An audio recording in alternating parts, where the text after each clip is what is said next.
Right now, a grandmother in Iowa is walking through a Tokyo campus with her granddaughter. A surgeon in Boston is guiding doctors in Bangladesh as if they're in the same room, and a team in Lagos is closing a deal with partners in London. This is happening now, and with AI being layered into the metaverse, distance disappears, language barriers fade, and connection feels personal, immediate, and real. To author, lawyer, and entrepreneur Mitch Jackson, what's most profound isn't the technology, it's how it's making empathy scalable and turning shared presence into our new normal. Welcome to your front row seat in the next great human and business evolution. You don't need to be a gamer. You don't need to write code. You don't need to have a Silicon Valley zip code or a headset strapped to your face. What you do need is a vision worth building, and the willingness to take action inside a world that's changing faster than most people realize.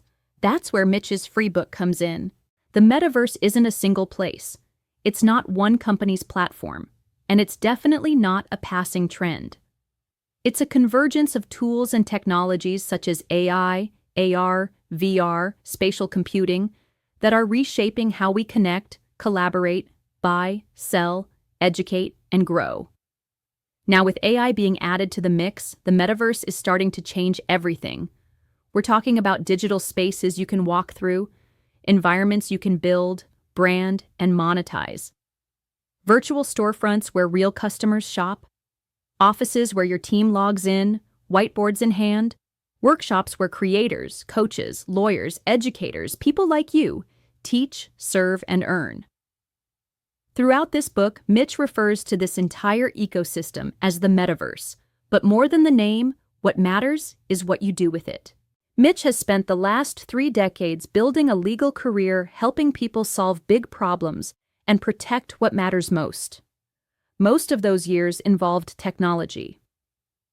For the past 10, he's leaned into emerging metaverse-related tech, advising clients, launching ventures, and mediating disputes inside immersive platforms. Mitch has seen firsthand what works, what crashes, and what scales. So he wrote this book for the business owners, entrepreneurs, creators, and builders. The ones who want to create something real, with purpose and profitability baked in from day one. Whether you're a business owner, a brand strategist, a coach, an artist, or an entrepreneur looking to future-proof your next move, this blueprint is designed to help you structure, launch, and grow inside the immersive web. Mitch's covers how to choose the right platform, protect your IP, handle smart contracts, resolve digital disputes, scale your reach with AI, and keep your operations legally sound and financially sustainable across borders, time zones, and realities. And one more thing while we're all here, everything in this book, plus 3 decades of legal, business, and metaverse insights, is now at your fingertips through Mitch's 24/7 AI agent. Just tap, ask, and get instant answers to anything you read about in the book. It's free, it's simple, and it's always on. You can access the agent via the link in the introduction to the book found online at mitchjackson.xyz. Mitch's book is practical, actionable, and built to be used. Each chapter stacks on the last, guiding you step by step through the process of creating a metaverse business that actually functions, not just looks flashy. After all, we're here to build systems, structures, foundations that last, and it all starts with one thing: structure. Because if your business isn't built right from the beginning, if your foundation is shaky, or worse, non-existent, it won't matter how beautiful your venue is or how cool your avatar looks. One more thing. We're popping into the metaverse for live events, private gatherings, and the kind of meetups that make you say, wait, that was actually useful. Want to know when it's happening? Get on the list. We'll email you before our next meetup. You can find the email link also in the introduction to the book found online at mitchjackson.xyz. Okay, moving forward. Let's talk about how to structure your virtual business entity for real-world success. Chapter 1 is where we lay that first brick. Mitch asked me to share some legal stuff you should know before reading or listening any further. This book, the video, recordings, and everything connected to this project, including the website, digital resources, and any content we've built for Web 2, Web 3, or the Metaverse, are all protected by copyright. Also, although Mitch is a pretty darn good lawyer, he's not your lawyer. Nothing in this book creates a legal relationship between you and Mitch, or his law firm. And let's be crystal clear, no legal advice is being given. This isn't legal, financial, or professional advice tailored to your unique situation. It's educational and meant to point you in the right direction. By reading this, using any of our services, or interacting with Mitch or his team in Web 3 or the Metaverse, you agree to do so at your own risk. That includes accepting the risks tied to AI, smart contracts, virtual assets, and global regulations that change faster than your favorite app gets updated. If you're not cool with that, stop watching and listening and disconnect. Otherwise, let's keep going. We have a lot of exciting ideas and content to share with you. Before we dive into Chapter 1, Mitch asked me to introduce myself to you. My name is Mia, and I'm one of the many Metaverse avatars Mitch and his team use each week in their Metaverse spaces. We all agreed it would be fun to have me narrate this book, and so I hope you enjoy watching and listening as much as I do recording this content. Okay, let's get started. Chapter 1. Structuring your virtual business entity for success. Let's be honest, if you're setting up shop in the Metaverse thinking it's some cute extension of your website, you're already behind. The truth is, building a business in spatial commerce isn't just about floating logos, flashy avatars, or chasing trend waves. It's about infrastructure, ownership, jurisdiction. It's about planting your flag in a virtual world that's very real when it comes to money, taxes, and lawsuits. And it starts with your foundation, LLC or corporation. What's under the hood matters. You can't build a skyscraper on sand. That's why your first real decision, the structure of your virtual business entity, is not just paperwork. It shapes how you operate, who controls what, how you raise funds, and what kind of legal firepower you've got when things get messy. An LLC, limited liability company, offers flexibility. If you're a creator or a lean team bootstrapping your first immersive marketplace or NFT gallery, an LLC might be the friendliest route. It's easier to manage, requires less corporate formality, and allows you to file taxes as a pass-through entity. That means no double taxation. Just one layer, your personal income tax. Now, let's say you're thinking bigger. You're pitching investors, issuing tokens, licensing virtual franchises. A C corporation, especially a Delaware one, may be the better tool. Investors love it because they understand it. You can issue different classes of stock. You can set up options pools. You're built for scale. But here's the trade-off. You'll pay corporate tax, and again on your personal income if profits are distributed. That's double taxation. And it stings. Especially when you're working across time zones and tax codes. There's no one-size-fits-all answer. You pick based on what kind of growth you're planning for and what kind of headaches you're prepared to manage. The tax trap. No one tells you about. Here's where it gets slippery. You think you're selling avatar skins or space rentals in a metaverse world with no borders. But the minute a customer in Germany buys your product while your digital HQ is based in Wyoming, but your servers live in Singapore, you've just crossed into tax chaos. Do you owe U.S. income tax? VAT in the EU? Sales tax in both? Spoiler, maybe all three. That's why structuring your operations isn't about location anymore, it's about positioning. Digital businesses operating in spatial environments need to work with accountants who don't just know traditional e-commerce. They need to understand what happens when avatars transact across borders, wallets, and currencies. Jurisdiction is not just about where you file your LLC. It's about where the value is created, where the servers are, where the buyer is. And in many countries, those governments are catching up fast. This is where solid tax counsel isn't optional. It's your lifeline. Where should you live digitally? Think of your digital headquarters as the home address of your business. It may not come with a mailbox or a water cooler, but it's still where regulators will look when things get tricky. Some startups are building in the US, where there's access to funding, strong IP laws, and established legal protections. But there's baggage, compliance, taxes, reporting. Others are launching from places like the Cayman Islands. Why?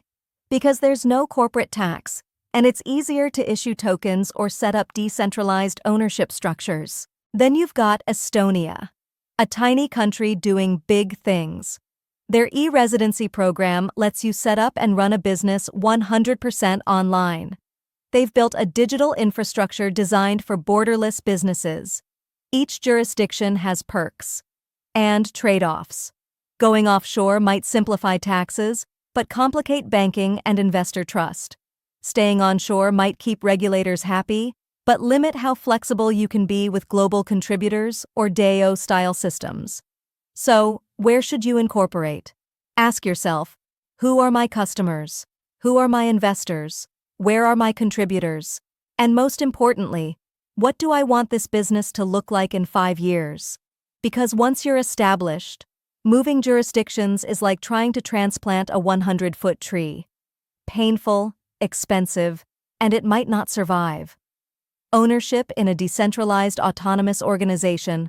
World traditional companies are built on top-down control. You've got founders, maybe a board, and employees.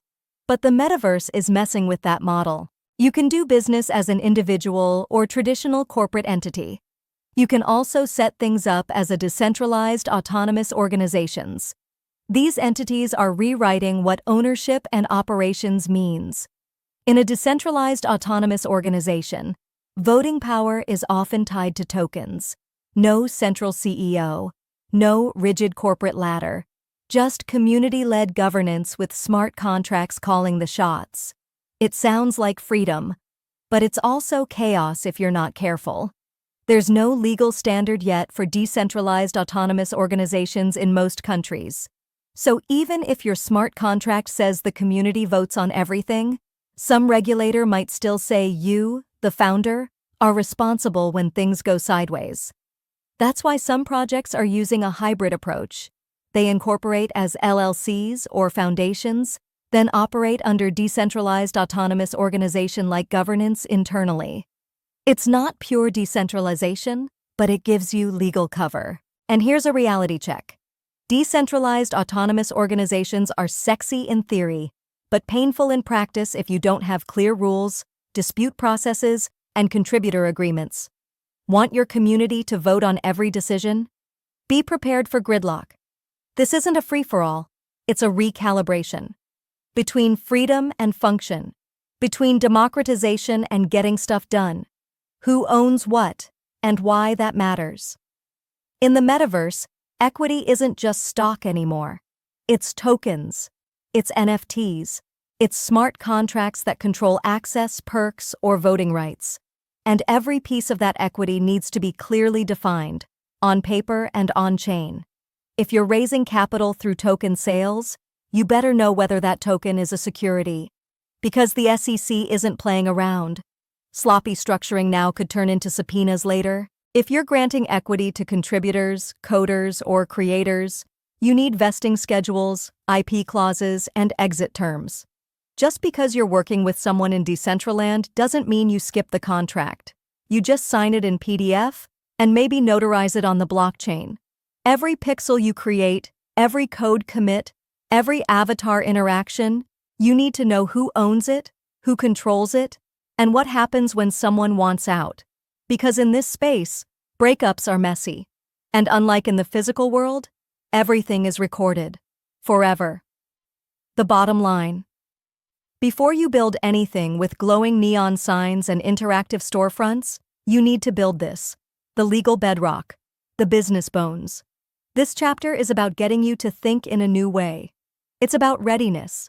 Because if you structure your business like a hobby, it'll be treated like one, by partners, by customers, and by the law. Set it up right, and you're not just protecting yourself. You're creating a launchpad that lets you grow, adapt, and, if needed, exit gracefully. Now that you've got the foundation in place, it's time to dig into what you're actually building on top of it. In the next chapter, we'll get into due diligence and smart acquisition moves, so you don't just step into the metaverse, you step in with your eyes wide open. Chapter 2. Due diligence and asset acquisition in virtual environments. There's a myth that buying into the metaverse is as easy as minting a trendy NFT, grabbing a plot of land, or opening a virtual storefront on the platform du jour. But if you treat your asset purchases like a Saturday impulse buy, you're not building a business, you're gambling with pixels and prayer.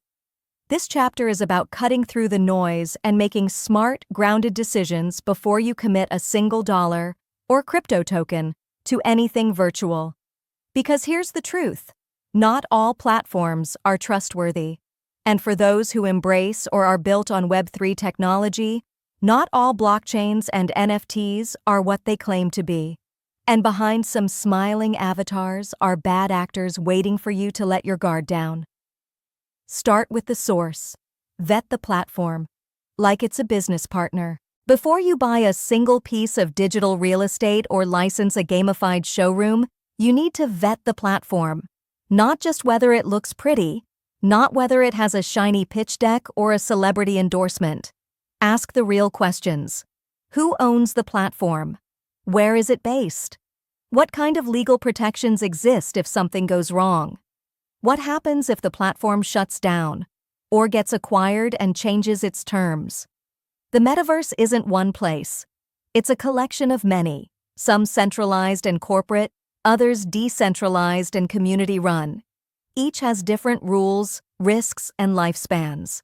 Look at the history. Have users lost assets in past updates? Are smart contracts properly audited? Is there a real team behind the platform, or is it run by 3 anonymous handles in a Discord channel? Because if the ground beneath your virtual property is unstable, it doesn't matter how beautiful the building looks. Digital real estate, is the land actually yours? Virtual land sounds exciting until you realize you might not actually own anything. In most cases, what you're buying is a license, permission to use space in a world someone else controls. Some platforms let you buy parcels as NFTs, giving you blockchain-recorded ownership. Others let you rent or subscribe to space with terms that can change with little warning. Ask to see the smart contract. Read the terms of use. Confirm you're not just paying for the illusion of permanence.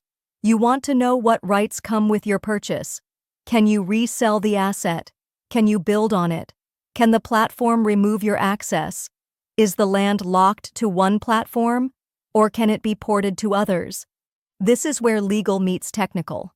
Because in a world where control often lives in code, the fine print is now written in Solidity and stored on-chain. NFTs, artifacts, and assets. Check the paperwork before you fall in love. It's easy to get swept up by beautiful digital art or rare metaverse wearables. But before you spend 5 figures on a virtual sculpture or exclusive avatar skin, ask the question most people forget. Who actually owns this? Just because an NFT exists doesn't mean the seller has the right to sell it. You need to verify title, IP rights, and provenance. That includes checking if the seller is the original creator or if they're reselling under valid terms. Ask if the underlying asset is stored on-chain or just linked off-chain on a server that could vanish tomorrow. If the asset includes a commercial license, read it. If it doesn't, don't assume you can use it in your store, stream, or campaign. Ownership doesn't always mean freedom to use however you want. Creators should be ready to show chain of custody records. Buyers should run verification through third-party tools or blockchain explorers. And everyone should walk away from deals that feel even a little shady. Because the metaverse has no sheriff. If you get burned, there's no easy 1-800 number to call. Smart contracts. The code that writes the rules. A smart contract is just a program that executes rules on the blockchain. But too often, people treat it like a vending machine. Put in money, get the asset. Done. What you're not seeing is how those contracts can include traps. Some smart contracts are coded to let creators pull back assets after a certain time. Others include royalty structures that siphon off a percentage every time the asset is resold. Some lack clear limits on who can modify or revoke terms. You need to review the code or hire someone who can. Ask questions. Are there backdoors? Is the contract locked or editable? Are there escrow protections or time-locked functions? Was it audited? A badly written smart contract is a ticking time bomb, and when it blows up, the mess is permanent. Because once something hits the blockchain, it can't be undone. So you better understand what it's doing before you hit buy. Spotting fraud. Before it hits the news. Here's the hard truth. Rug pulls aren't rare. From fake land sales to influencer-backed NFT scams, too many people are lured in by hype, urgency, or shiny promises. The signs are usually there. Anonymous founders. No legal entity behind the project. Unverified claims. Sketchy Discord channels pushing limited drops. White papers full of buzzwords and zero substance. Your due diligence checklist should include more than just platform stats and visuals. Look into who's behind the project. Ask for legal documents. Look for third-party reviews or audits. Verify partners and investors. If something feels off, pause. Because the metaverse moves fast, but that doesn't mean you have to. Trust your instincts. And if your gut says, this feels like a scam, don't talk yourself out of it. Walk away. You wouldn't buy a brick-and-mortar store from a guy in a parking lot? Don't buy a virtual one that way either. Building a smarter acquisition process. If you're buying a virtual business, whether that's a branded experience, a digital storefront, or an entire decentralized brand, you need to act like a real-world buyer. Ask for documents, financials, user metrics, code audits, asset ownership logs, licensing terms, any past disputes. Use NDAs. Use lawyers. Use actual contracts that live both in plain English and on-chain when needed. Because a virtual business is still a business, it can have revenue, liabilities, IP. And if you're not treating the acquisition like something real, you're setting yourself up for real losses. Don't skip the checklist. Build your own or work with legal and financial advisors who understand how metaverse transactions work. The more questions you ask up front, the fewer regrets you'll face later. And if you're selling, make sure your house is in order. Clean IP, documented ownership, smart contracts that function cleanly. It's not just about the price, it's about building trust. The big takeaway. This chapter wasn't written to scare you. It was written to keep you grounded. Yes, there's opportunity, but only for those who do the work, who ask the hard questions, who look beyond the avatars and understand the business behind the illusion. Due diligence isn't just about avoiding scams. It's how you show yourself and your future partners, clients, and investors that you're not here to play. You're here to build. Now that you've got your head on straight and your guard up, the next move is choosing where you're going to build. In the next chapter, we'll size up the metaverse platforms that are actually worth your time and break down which ones will help your business grow and which ones will box you in. Chapter 3. Choosing the right metaverse platform for your business. You've done the prep. You've locked in your business structure and run your due diligence on assets. Now comes the question that can make or break everything that follows. Where are you building? This isn't like choosing between Shopify and Squarespace. Picking the right metaverse platform for your business is more like choosing a country to launch in, with all the rules, risks, and consequences that come with it. Different platforms offer different levels of creative control, user reach, revenue share, and legal friction. Some are walled gardens, some are open plains, some will boost your brand, others will box it in. You're not just picking a visual style, you're deciding how your business will live, grow, and be seen. And you don't get to skip this decision. So let's get clear.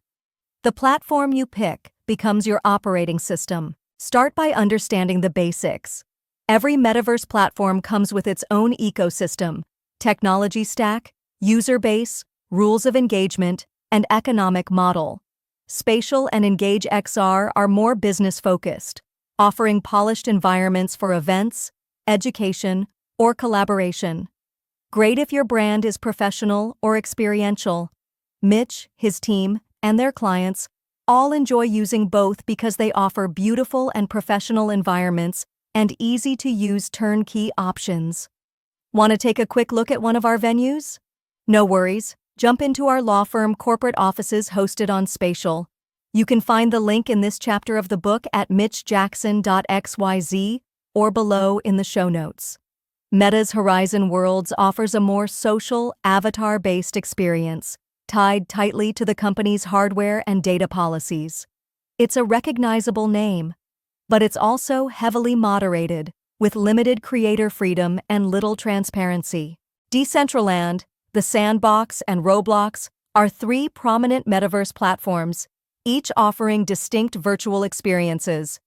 Decentraland is a decentralized, blockchain-based world where users can buy virtual land as NFTs, build environments, and monetize experiences using the Mana token. The Sandbox also operates on blockchain technology and focuses heavily on creator-owned assets, empowering users to design games and assets that can be traded or monetized with its native sand token. In contrast, Roblox is a centralized platform popular with younger audiences, offering user-generated games and social experiences within a vast, interconnected environment, though it lacks blockchain integration.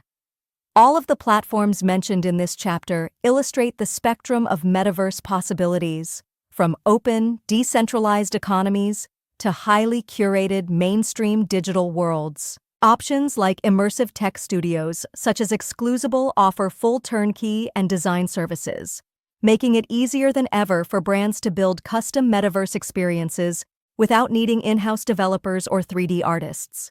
From virtual showrooms and branded social hubs to NFT integrations and spatial commerce, Scalable handles everything from concept to deployment, allowing businesses to focus on storytelling, user engagement, and ROI. Most of the top metaverse spaces are built with Unity and Unreal Engine. Full design and creation powerhouses for those who want full control. These aren't plug-and-play platforms, they're creation engines. You can build anything, but you also carry the full weight of development, hosting, security, and updates.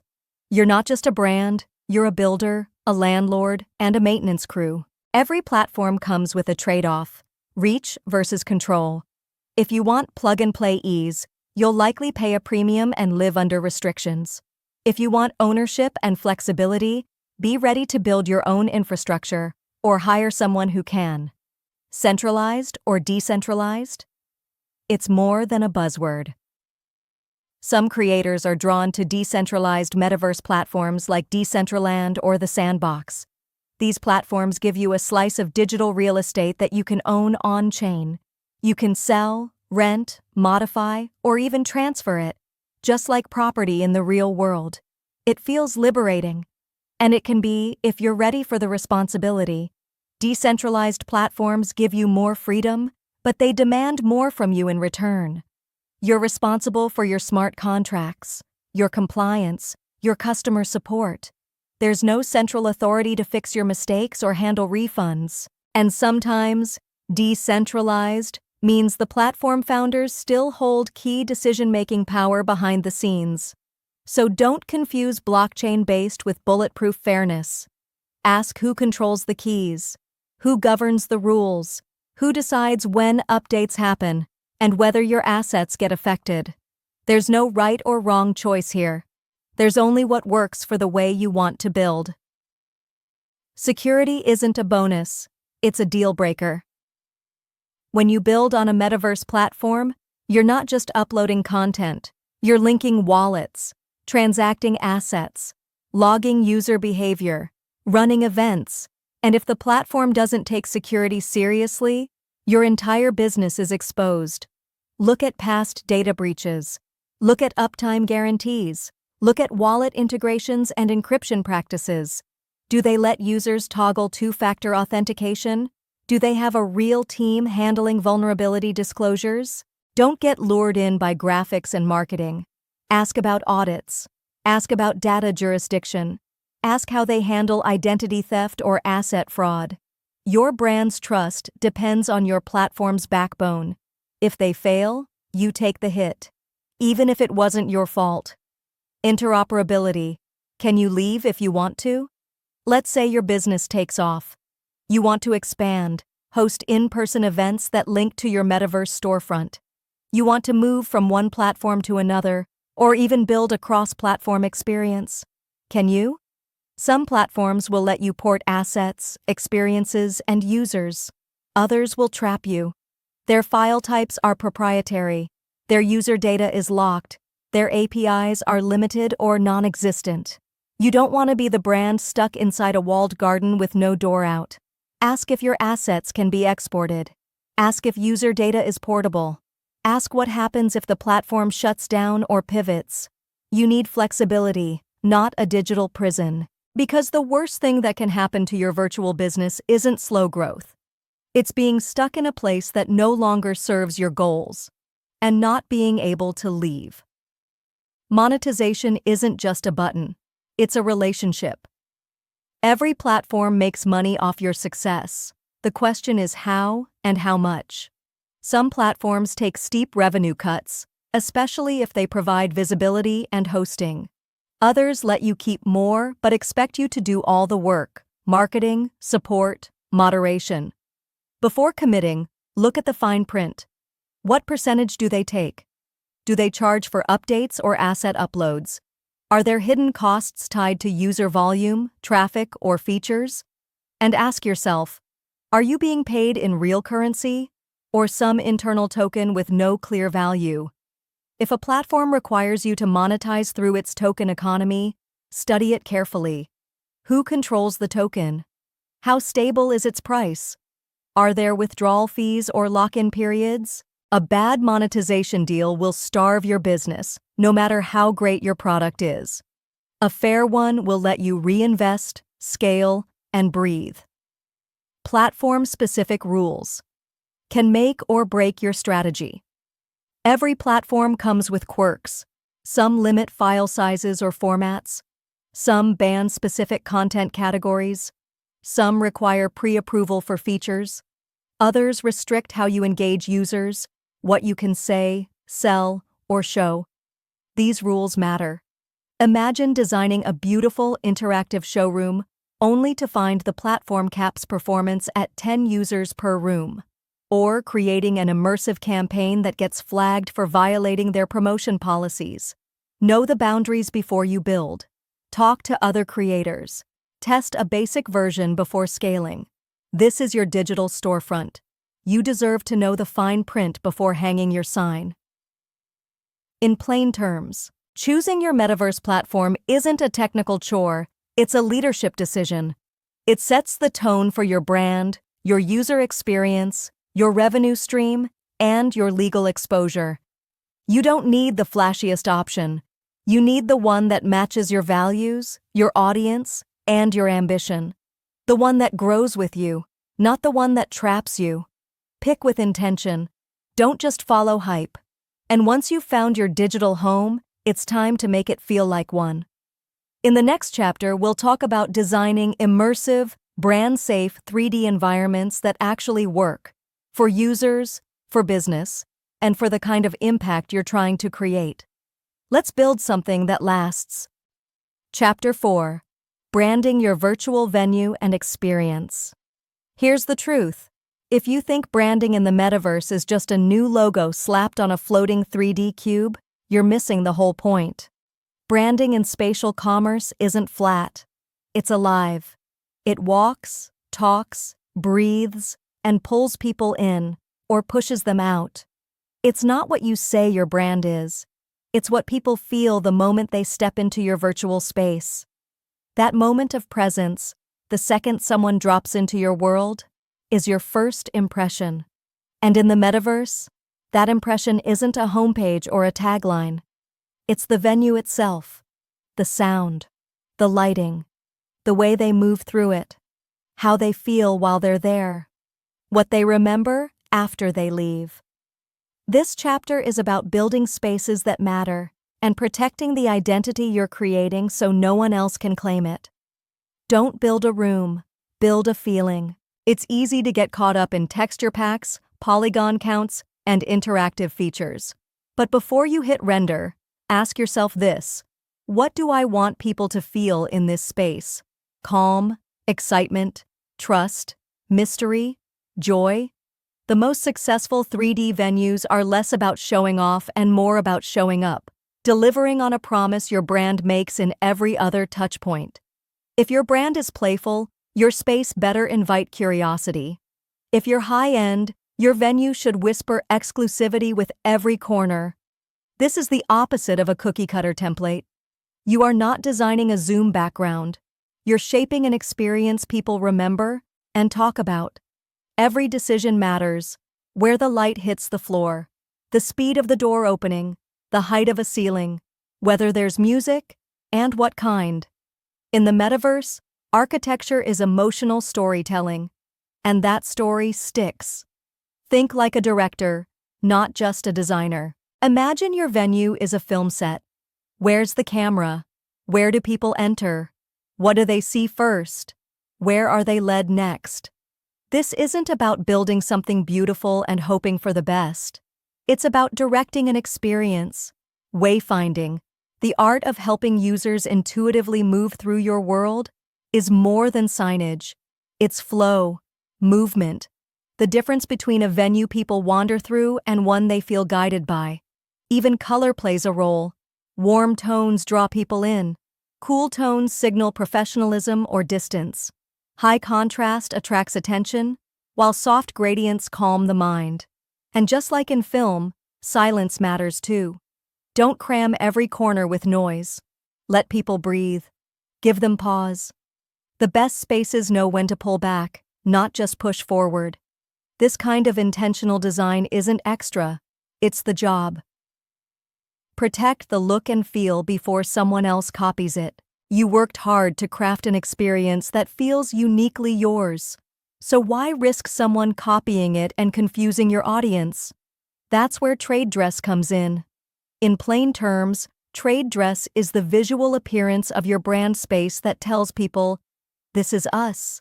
Think colors, layout, signage, 3D arrangements, even user flows. If it's distinctive and tied to your identity, it may be protectable. Now, trade dress law isn't a magic wand. You can't protect generic design or things that are purely functional. But if your space has a specific look and feel that serves as a source identifier for your brand, and you've been consistent in its use, you may have a legal claim if someone rips it off. The first step? Document everything. Screenshots, design files, dates of use. And if your venue is becoming central to your business, talk to an attorney about how to protect it, because the copycats are watching. In the meantime, digitally watermark your files. Monitor your competitors. Stay sharp. Don't forget the sound. Yes, we're talking about sound in a branding chapter. Because in a spatial venue, sound is brand. Whether it's ambient music, voiceover, or directional audio cues, what people hear inside your venue shapes how they interpret your message. Silence can be cold. Generic music feels lazy. But the right sound at the right time? That's sticky. It gets inside people's memory. Want your brand to feel luxurious? Don't play a ukulele loop. Want it to feel rebellious? Swap the smooth jazz for something that bites. Sound design is the emotional undercurrent of your space, and in a medium that engages more than just sight, ignoring it is like filming a movie with no audio. Design for engagement, not just aesthetics. A stunning venue is worthless if no one interacts with it. A truly powerful brand space invites people to do something. That could mean clicking to explore, unlocking content as they move, participating in a live event, or solving a small puzzle. Your goal isn't passive attention, it's active immersion. Think of navigation like stage direction. Every path should lead somewhere meaningful.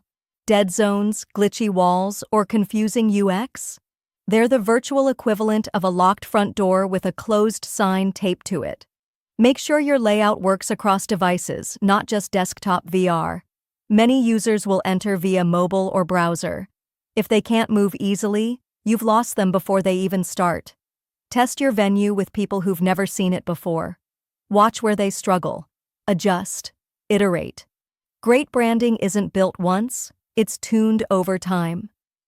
Your name and venue design deserve legal backup.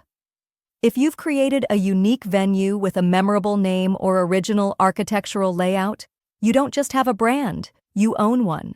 But only if you've taken steps to protect it. File trademarks for your venue name if it's tied to your business identity. If you've designed a specific visual experience, explore whether parts of it are copyrightable or protectable under trade dress law. And don't stop there. Secure your domain. Claim your handle on every platform. Monitor for misuse. If someone tries to imitate your work or ride your brand equity, you'll need proof that you owned it first. Ownership in the metaverse isn't just about what you create. It's about what you register, what you defend, and what you consistently stand behind. And the good news? You don't have to be a megacorp to do this.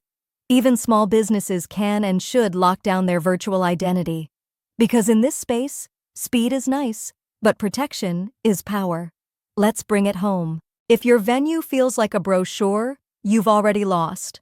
But if it feels like a world, one people want to step into, stay inside, and come back to, you've built something real. Something that makes your brand unforgettable. Design with purpose. Build for feeling. Protect what's yours. Your venue isn't just where business happens. It's where your brand comes alive. And once that experience is built, it needs a face, a voice, a persona. That's where we're headed next. In the following chapter, we'll tackle avatar design, brand identity, and the art of showing up through digital characters that represent your values, team, and voice. Let's give your space someone to welcome people in. Chapter 5.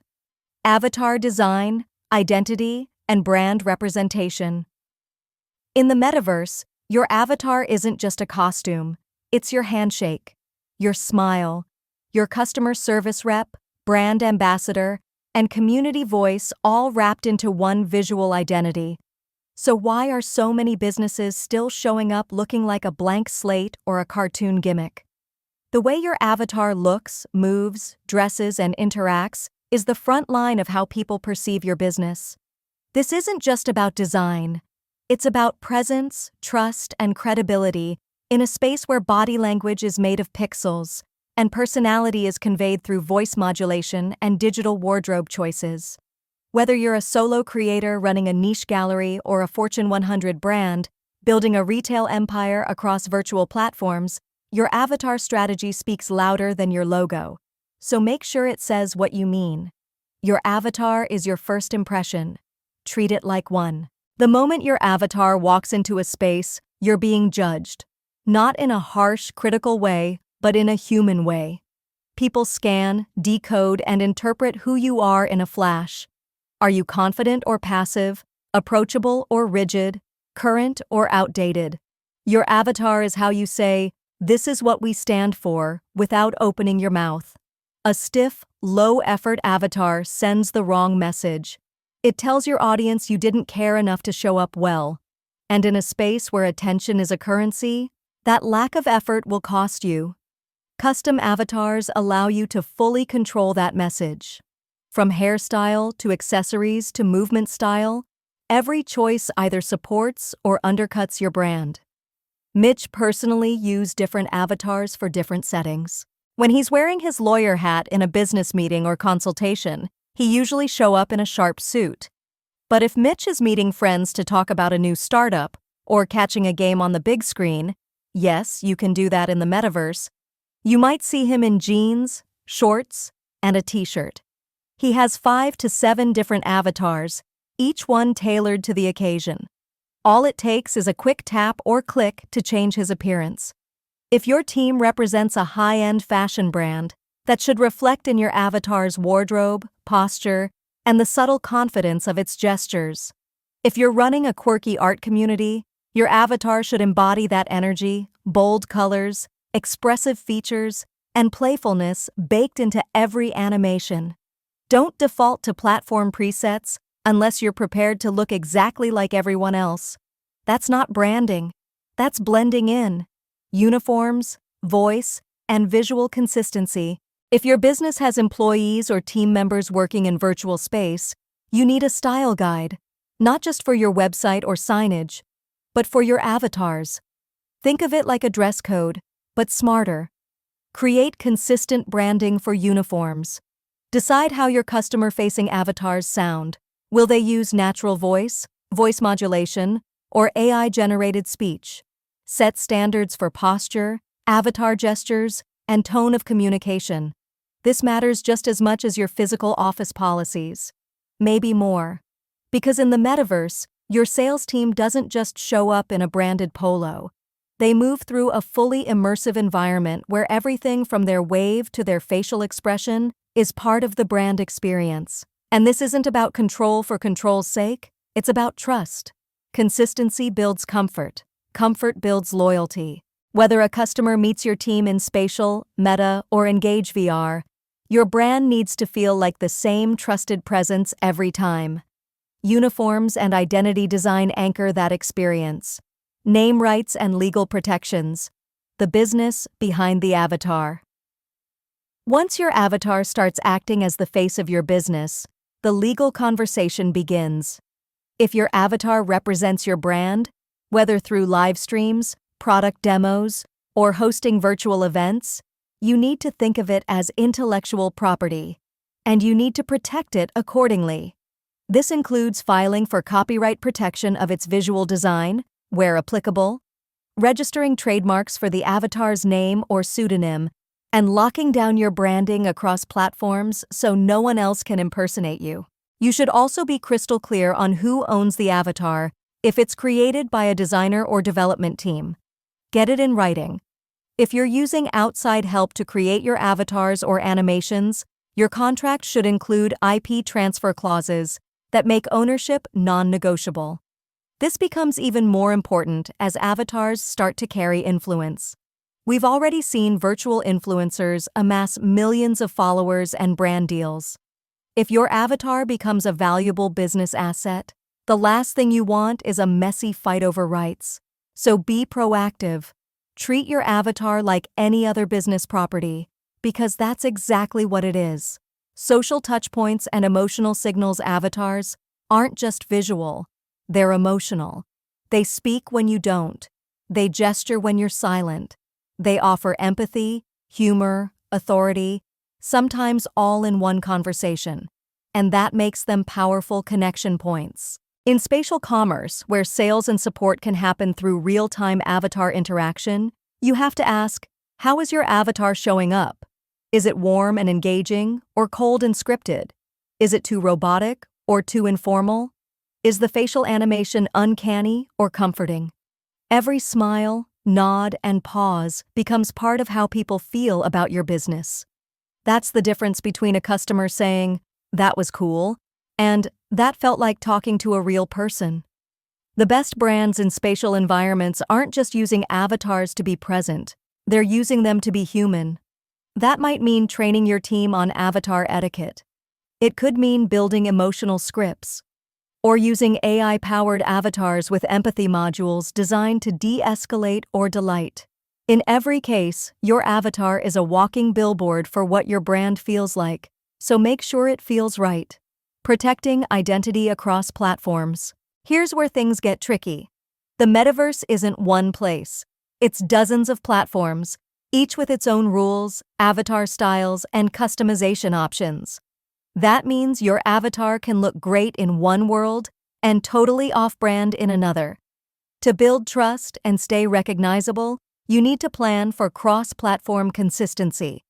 That might involve working with a design team to create modular avatar templates that translate across engines, or using interoperability standards, when available, to maintain visual identity from spatial to engage VR or Horizon worlds or other Unreal-based environments.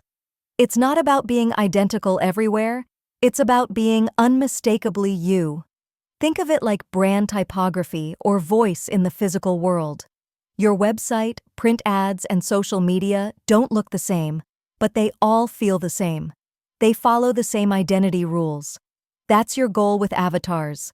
Adapt to the platform without losing your core identity. And yes, this takes effort.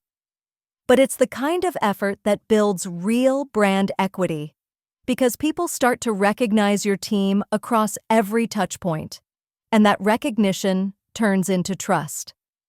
If you remember one thing from this chapter, it should be the following. In the metaverse, avatars aren't fluff. They're frontline. Their strategy, personality, marketing, and legal property all wrapped into one digital body. If you want to be taken seriously in spatial commerce, you can't treat your avatar like an afterthought. Design it with purpose, protect it with law, train it like it matters, because it does.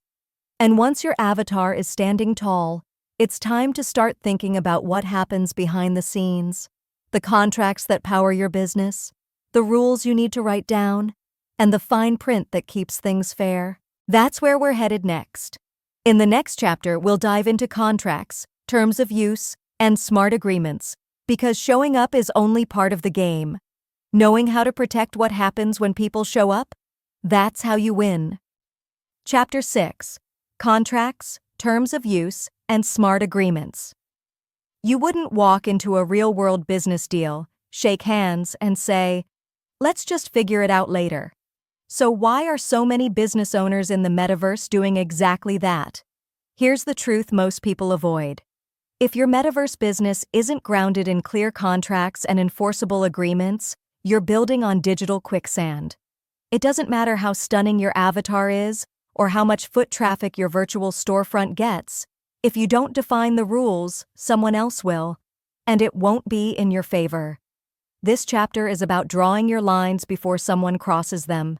Whether you're selling digital goods, running live events, licensing content, or managing a decentralized, autonomous organization, your contracts need to be more than afterthoughts. They need to be armor. The business of virtual promises. Contracts in the metaverse aren't just legal safety nets. They're business tools. They define expectations, prevent disputes, and keep your business from becoming a courtroom horror story. When you're selling goods or services in immersive space, virtual wearables, architectural builds, branded experiences, NFT access tokens, you need written terms. Even if you're using blockchain-based delivery, even if your deal started with a handshake in a Discord server, a proper contract says, "Here's what I'll do, here's what you'll do, here's what happens if things go sideways." That clarity keeps partners, creators, clients, and users honest. And if something goes wrong, that written agreement is what lets you enforce your rights across borders, platforms, and jurisdictions.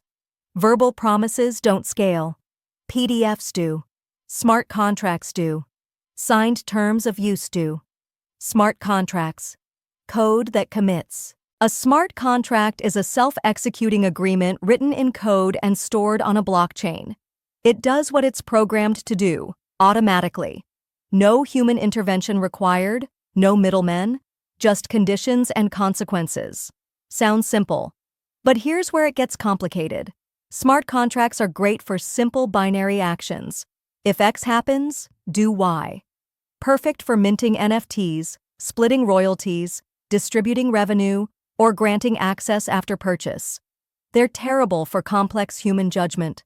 They don't understand intent, context, or nuance. They don't mediate disputes or renegotiate terms. If a client misses a deadline because their internet died, a smart contract doesn't care. It just locks them out. That might be efficient, but it can wreck relationships and business. So ask yourself, what's better handled by code, and what needs the human touch? Smart contracts work best when paired with written agreements that handle the rest.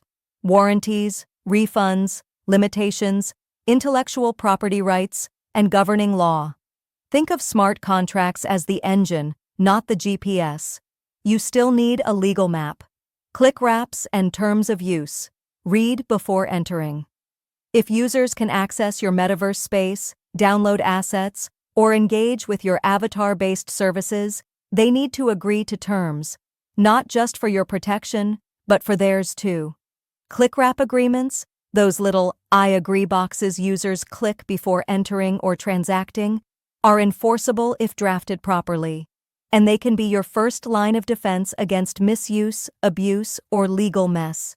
Your terms of use should clearly spell out what people can and can't do inside your virtual experience. What's allowed, what's not.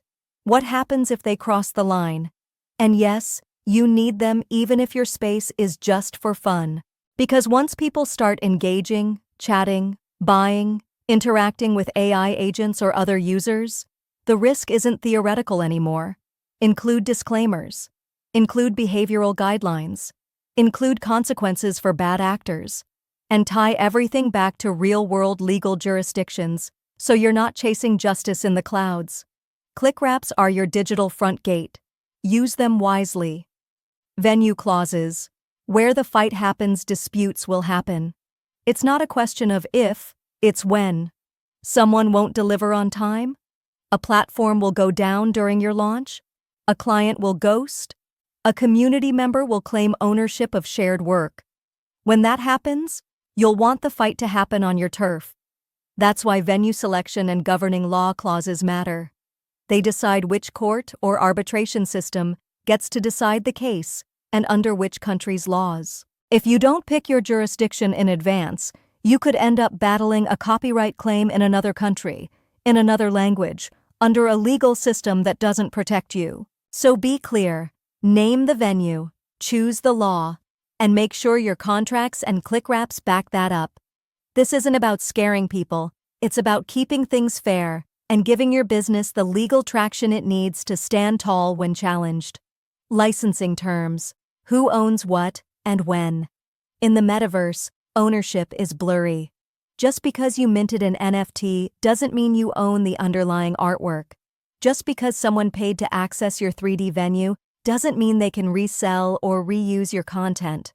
And just because you hired a designer to create your avatar doesn't mean you have full IP rights. Every transaction in the metaverse should come with clear licensing terms. Are you granting a limited use license? Full commercial rights? Just display rights? Is redistribution allowed? What about derivatives? If you skip this step, you're asking for confusion, conflict, and copyright claims down the line. Spell it out. In contracts. In metadata. In smart contract terms if applicable. Licensing isn't red tape. It's clarity. And in an environment where digital content moves fast and gets copied even faster, clarity is how you survive. Managing user disputes and exit rights, people will leave. Disagreements will flare. Communities will fracture. Collaborations will end. What matters is how those exits are handled. Smart brands plan for this from the start. They write exit clauses into contracts. They define what happens to co-created content. They outline refund policies, takedown rights, and data removal processes. You don't need to expect the worst, but you do need to prepare for it. User disputes, especially in gamified or decentralized environments, can spiral quickly. One user flags another. Someone claims harassment. A parent complains their kid bought tokens they didn't understand. You need a playbook. Build in dispute resolution processes. Consider mediation before escalation. Create support channels that are clear and consistent. And above all, protect your business with agreements that aren't just legally sound, but ethically grounded. That's how you stay credible in a space built on community and trust. Your move contracts in the metaverse aren't optional. They're oxygen. They define the rules, manage the risks, and hold everything together when digital dreams meet real-world consequences. Don't wait until you've been burned to start writing things down. Whether it's a click wrap, a smart contract, or a licensing agreement, you need to think like a business owner, not just a creator. Define the relationship. Set expectations. Build guardrails. Because when you do, you don't just avoid chaos, you create clarity. And that's the foundation every serious virtual brand needs. Now that we've covered how to keep your house in order, the next chapter takes us into the messy reality of cross-border business. We're going deep into jurisdiction, venue, and what happens when a virtual dispute lands in a real-world courtroom. You've got the contracts, now it's time to enforce them. Let's talk law. Chapter 7. Jurisdiction, Venue, and Dispute Resolution in a Borderless World. Let's stop pretending the internet isn't real life. When your business lives in the metaverse, and your customers, partners, vendors, and users are scattered across time zones and languages, one thing becomes very real, very fast: conflict. Someone's going to break a contract. Someone's going to make a claim. Someone's going to sue. And when that happens, the question isn't whether your business will be affected, it's where, how, and under whose rules. This chapter is your legal compass. Because if you don't choose your jurisdiction and dispute process before things go sideways, you don't get to choose when it matters most. Someone else will choose for you. What happens when your business lives nowhere and everywhere? Here's the hard part about metaverse business. You might be incorporated in Wyoming, but your clients are in Singapore, your servers are in Germany, and your avatar-hosted events are run through a decentralized platform built by a team in Buenos Aires. So when a dispute arises, where does it go? This isn't theoretical, it's logistical. Because the internet doesn't erase the law, it complicates it. Every country has its own rules about contracts, content, privacy, and property. If you haven't spelled out your jurisdiction in your contracts, terms of service, or platform agreements, a court or an arbitrator could decide that a foreign law applies. That means foreign rules, foreign procedures, foreign penalties. You might wake up one morning to a lawsuit in a country you've never set foot in, and you'll have to defend yourself anyway. Avoiding this mess isn't about predicting every problem, it's about choosing your legal home base and putting that choice in writing. Venue clauses aren't just legal fine print, they're shields. A venue clause tells the world, this is where we'll handle our fights. It might say, all disputes will be resolved in the courts of California, or any conflict shall be submitted to arbitration in London under English law. That simple line can mean the difference between a manageable issue and an international disaster. If you don't include a venue clause, courts will decide for you, and their decision might be based on where the user was located, where your data was stored, or which country's consumer protection law gives them standing. In the metaverse, where everything crosses borders, you cannot afford to leave this blank. You've got options. You can anchor your venue to your company's jurisdiction. You can agree to resolve disputes through international arbitration bodies like the ICC or LCIA. Or you can use platform-based systems, but more on that in a minute. Whatever you choose, say it clearly. And make sure the user clicks I agree, because silence is surrender. Smart disputes need smarter resolution tools. Traditional litigation is slow. It's expensive. It's public. It can take years. In the metaverse, where business moves fast and most relationships begin digitally, dragging someone through court may not be your best move. Enter arbitration, mediation, and AI-assisted resolution. Arbitration is like private court. You pick the rules, you pick the arbitrators, you keep it confidential. It's enforceable in most countries and works well for commercial disputes, especially when both parties want to avoid public mess. Mediation is even more flexible. It's collaborative, voluntary. It brings in a neutral third party to help both sides reach a resolution. No ruling, just agreement. Mitch has been serving as a private mediator for years, and since 2020, in addition to traditional mediation options like in real-life conference rooms or Zoom, he's added metaverse mediations into his venue options. The tech lawyers and parties all seem to enjoy utilizing this option. And one more thing. We're now seeing early-stage experiments with AI-based mediation. Platforms offering avatar-led or text-based systems that walk users through complaints, match them with possible outcomes, and offer tailored resolutions based on past data. The upside? Speed, scalability, accessibility. The risk? AI doesn't always get context, and bad actors can game the system. Use AI-assisted mediation for small issues, user-to-user conflicts, or transactional glitches. But don't rely on it for complex legal disputes or high-stakes cases. For that, stick to the proven tools: well-drafted arbitration clauses, solid mediation frameworks, and expert human guidance. Platform disputes: the hidden clause that binds you. If you're building your metaverse business on someone else's platform, Meta, Roblox, Spatial, or a decentralized layer built on Ethereum, you've already agreed to their terms. Buried in their user agreements are clauses that govern everything from payment disputes to asset takedowns to ban appeals.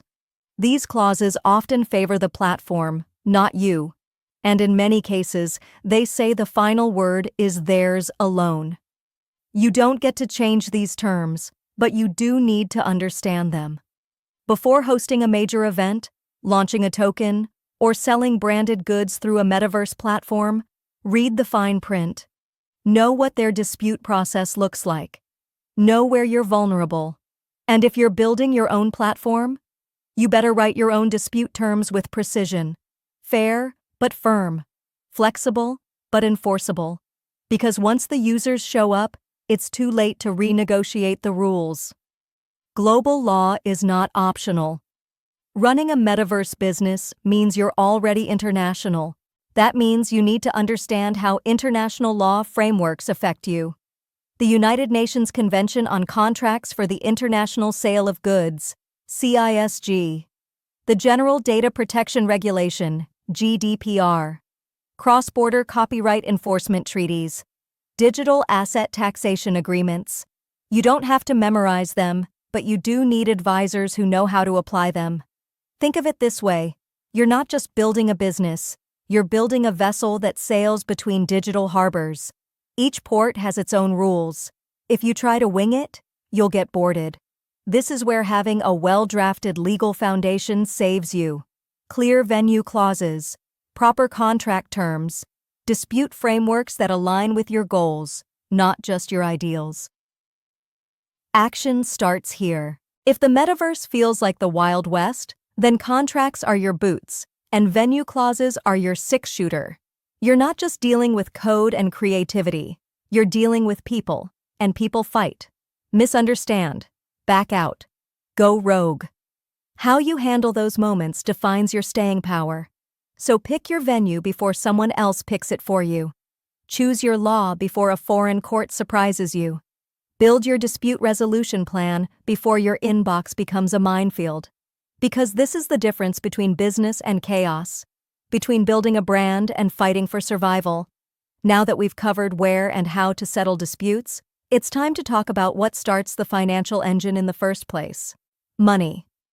In the next chapter, we're diving into payment systems, crypto, global transactions, and what it really takes to accept funds across borders without inviting chaos. Let's get your virtual cash register ready. Chapter 8. Accepting payments and managing cross-border transactions. Let's talk about money. Not the hype, not the buzzwords. Just the raw, unfiltered reality of moving value in the metaverse. Because here's what every business owner eventually learns the hard way. Building a storefront in spatial commerce is easy. Getting paid, consistently, securely, and across borders, is not. In this chapter, we're pulling back the curtain on how payment actually works in the metaverse. Crypto, stablecoins, fiat rails, digital wallets, subscriptions, tax nightmares. It's all here. Sure, you can always interrupt the transaction process by bouncing out of the metaverse and doing business as usual via credit cards, PayPal, Stripe, or whatever. But let's talk about what's more fluid with the digital world when done correctly. Let's discuss protecting your revenue flow from chaos and making sure your customers can pay you from anywhere, anytime, without turning your operations into a compliance disaster. The currency question: what are you willing to accept? When you first set up your business, the temptation is to say yes to everything. Sure, I accept ETH. I accept PayPal. I accept tokens from some decentralized organization I barely researched. But here's the truth. Not all payment types are created equal. Each one carries trade-offs. Crypto gives you speed and borderless freedom, but it can also bring volatility, wallet security headaches, and regulatory landmines. Stablecoins like USDC or EURS offer more price predictability. They're popular in the metaverse because they behave more like dollars than casino chips. But not every customer is comfortable with them. And not every government is thrilled with them either. Traditional fiat payments, credit cards, ACH, wire transfers feel familiar. But they come with high fees, slow settlement times, interrupt the fully immersive process, and limited reach across certain regions. So what's the answer? Pick your payment stack based on who your customers are, where they live, and how much friction they're willing to tolerate. You don't need to accept everything, but you do need to accept the right things. And you need a system that doesn't collapse when one provider fails or one token crashes. Digital wallets, your storefront's cash register. In the metaverse, your digital wallet isn't just a place to store money, it's your payment gateway, your access pass, your loyalty tracker, and your transaction log. Choosing the right digital wallet for your business is like choosing the point-of-sale system in a physical store. If it's clunky or insecure, customers bounce. If it's flexible and smooth, they stick around. The most common types are custodial wallets, hosted by a third party, and non-custodial wallets, where users control their own private keys. Each one has risks. Custodial wallets offer simplicity, but if the provider goes down or gets hacked, your assets are frozen. Non-custodial wallets give you control, but with it comes liability such as no password recovery. For high-volume business operations, consider hybrid setups that separate treasury management from daily transactions. Use smart contracts to automate settlement. Use cold storage for large holdings. And always verify the wallet's compatibility with the platforms you're operating on. The last thing you want is a system that doesn't talk to your storefront or token system. Know your customers. Don't wait for a regulator to knock. If you're accepting payments from global customers, you're also accepting their legal baggage. Anti-money laundering and know your customer regulations are designed to prevent fraud, terrorism financing, and identity abuse. And in the eyes of regulators, I didn't know is not a defense. If your business handles crypto transactions, offers digital goods of value, or operates a metaverse marketplace, you may be considered a virtual asset service provider, VASP. And that comes with requirements. Collect basic user info, run risk checks, flag suspicious activity, keep clean transaction records. Yes, it adds friction.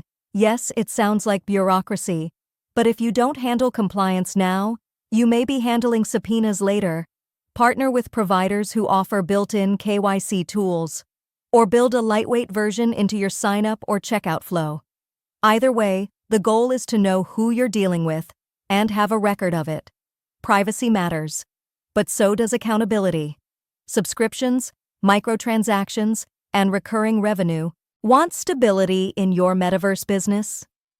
Recurring revenue is the goal. Whether you're offering digital memberships, exclusive access to venues, avatar perks, or premium content, you'll need a way to automate billing across time zones and currencies. That means building or integrating systems that support subscriptions, not just one-off purchases. Most Web 2 tools aren't built for metaverse complexity. You'll need a system that can handle fiat and crypto, integrate with your platform's identity system, and trigger access rights based on payment status. Think of it as a backstage pass. If someone stops paying, they lose access. That logic needs to run automatically. And don't forget to set refund policies and cancellation terms in your user agreement. If someone disputes a charge, you'll need to show clear terms and consistent enforcement. If you can't prove it, you'll eat the loss. Pricing and volatility. Don't let markets gut your margins. Crypto payments can be a blessing or a nightmare, depending on how you manage volatility. Say you sell a $100 digital product and accept payment in ETH. By the time you transfer the funds to your treasury wallet, ETH drops 15%. Your $100 just became $85. Repeat that enough times and your bottom line disappears. Solutions? Convert immediately to stablecoins or fiat at the point of sale. Use automated price oracles to set real-time pricing. Or stick to stablecoins for pricing altogether. You didn't start a business to become a full-time currency trader. Don't let your revenue depend on wild market swings unless that's part of your business model. If your customers insist on paying in volatile assets, set a time-based lock on value. For example, the price of this product is equal to $50 in ETH, as calculated at the time of checkout. And include that logic in your smart contracts and receipts. Clarity isn't just good UX, it's legal protection. Tax gets complicated. Fast. Every payment you accept could have a tax implication. Sales tax, VAT, crypto capital gains, income reporting, cross-border remittance taxes. If you don't have a process in place for logging, categorizing, and storing transaction records, your accountant, or the IRS, will have a problem with you. Use tools that tag transactions with location data, separate revenue streams by currency, track wallet addresses, automate reports by month, region, and product. Even if your tax team only checks it once a quarter, you'll be glad the records are clean. This is about understanding tax. It's about building a system that makes your life easier and your business credible. Because when regulators look at Metaverse companies, they're not just looking for bad actors, they're looking for sloppy ones. Don't be one. What to do with this? Accepting payments in the Metaverse is not just about adding a crypto checkout button or slapping a PayPal logo in your venue. It's about designing a system, technical, legal, and financial, that supports what you're building. Say yes to the payment methods that serve your customers and your sanity. Say no to shortcuts that open the door to legal chaos. These details matter, and planning ahead will help your Metaverse business survive. And now that we've covered how to get paid and stay compliant, it's time to pull the bigger thread. What happens when those payments cross borders and governments want their slice? Next up, taxation in the Metaverse. Because money might move fast in virtual space, but the taxman is always watching. Chapter 9. Global Taxation and Regulatory Compliance. Let's be honest, nobody gets excited about taxes. But if you're building a serious business in the Metaverse, you better care. Because governments care. A lot. The moment money starts flowing into your digital venue, whether in crypto, fiat, or stablecoins, you're on the radar. And in 2025, that radar spans continents, not zip codes. This chapter is about power. Knowing how tax rules work in spatial commerce doesn't just protect you, it gives you control. Control over how you structure your business. Control over what you report. And most importantly, control over how much of your hard-earned digital revenue you actually get to keep. The Metaverse isn't a loophole. For a while, some people treated the Metaverse like a financial no man's land. It's just virtual, they said. No one's regulating this stuff. That fantasy is over. Tax agencies, from the IRS to the European Commission to regulators in Singapore and Dubai, are no longer sitting on the sidelines. They're writing rules, releasing guidance, filing charges, and they're treating your Metaverse business just like any other real-world business, taxable. If you're selling goods or services, issuing NFTs, running subscription-based communities, or even managing a DAO, you're likely creating a tax obligation. It might be income tax, it might be VAT, it might be sales tax, but it's there. And if you're not reporting it, that silence becomes a liability. So don't wait for a letter in the mail, or worse, a crypto wallet freeze. Start thinking like a global business now. Digital sales tax and VAT, invisible until it isn't. If you're selling anything, digital wearables, branded NFTs, metaverse real estate, event tickets, you need to understand when and where sales tax or value-added tax, VAT, applies. In the US, states are moving aggressively to capture tax on digital transactions. And they don't care if the venue is virtual. If your customer is located in New York and you're doing business there, even digitally, you might owe New York sales tax. The EU takes this further. Their VAT laws apply to digital services sold to individuals across member states, which means if you're selling avatar upgrades to a customer in France, you may owe French VAT, even if your company is based in Estonia. The rules vary widely by country. Some base the tax on the buyer's location, others use the seller's. Some have thresholds before registration is required, others do not. But the principle is universal. If you're taking money, someone wants a piece of it. Solutions? Use tax automation tools that tag transactions by region and apply proper rates. Or work with tax advisors who specialize in international e-commerce and digital services. And for the love of your business, don't wait until the end of the year to start tracking this. Crypto income is still income. You might think receiving ETH or Bitcoin instead of USD gives you breathing room. It doesn't. Most tax authorities treat crypto as property. That means when you receive it as income, you recognize its value in fiat terms at the moment you receive it. And if that value goes up or down before you convert it or spend it, you might have capital gains or losses on top of your income. Let that sink in. You could owe taxes just for receiving crypto, and owe more taxes later when you use or sell it.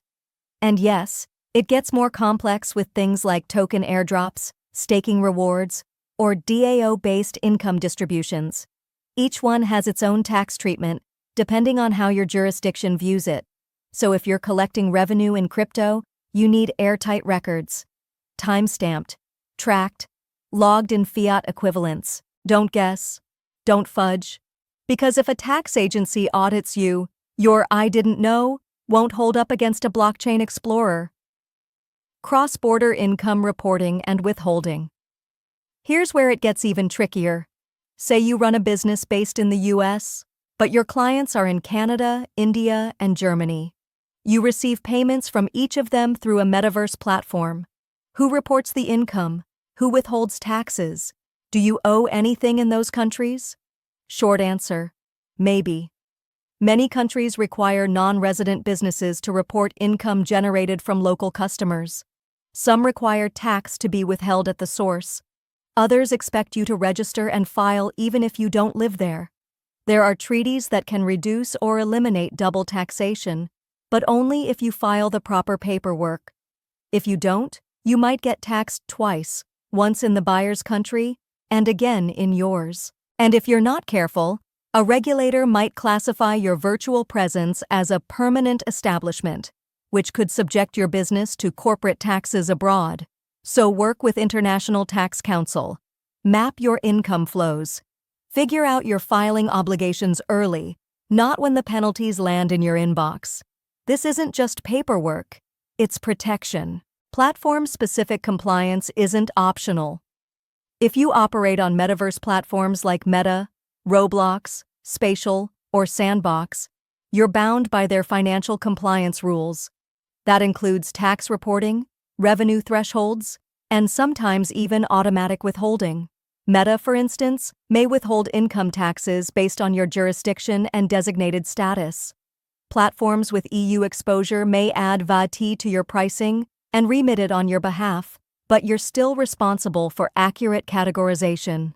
This is especially true if you run a virtual store, publish monetized games, or offer metaverse-based services on third-party platforms. Know their rules, know your forms, and don't assume they're covering your bases.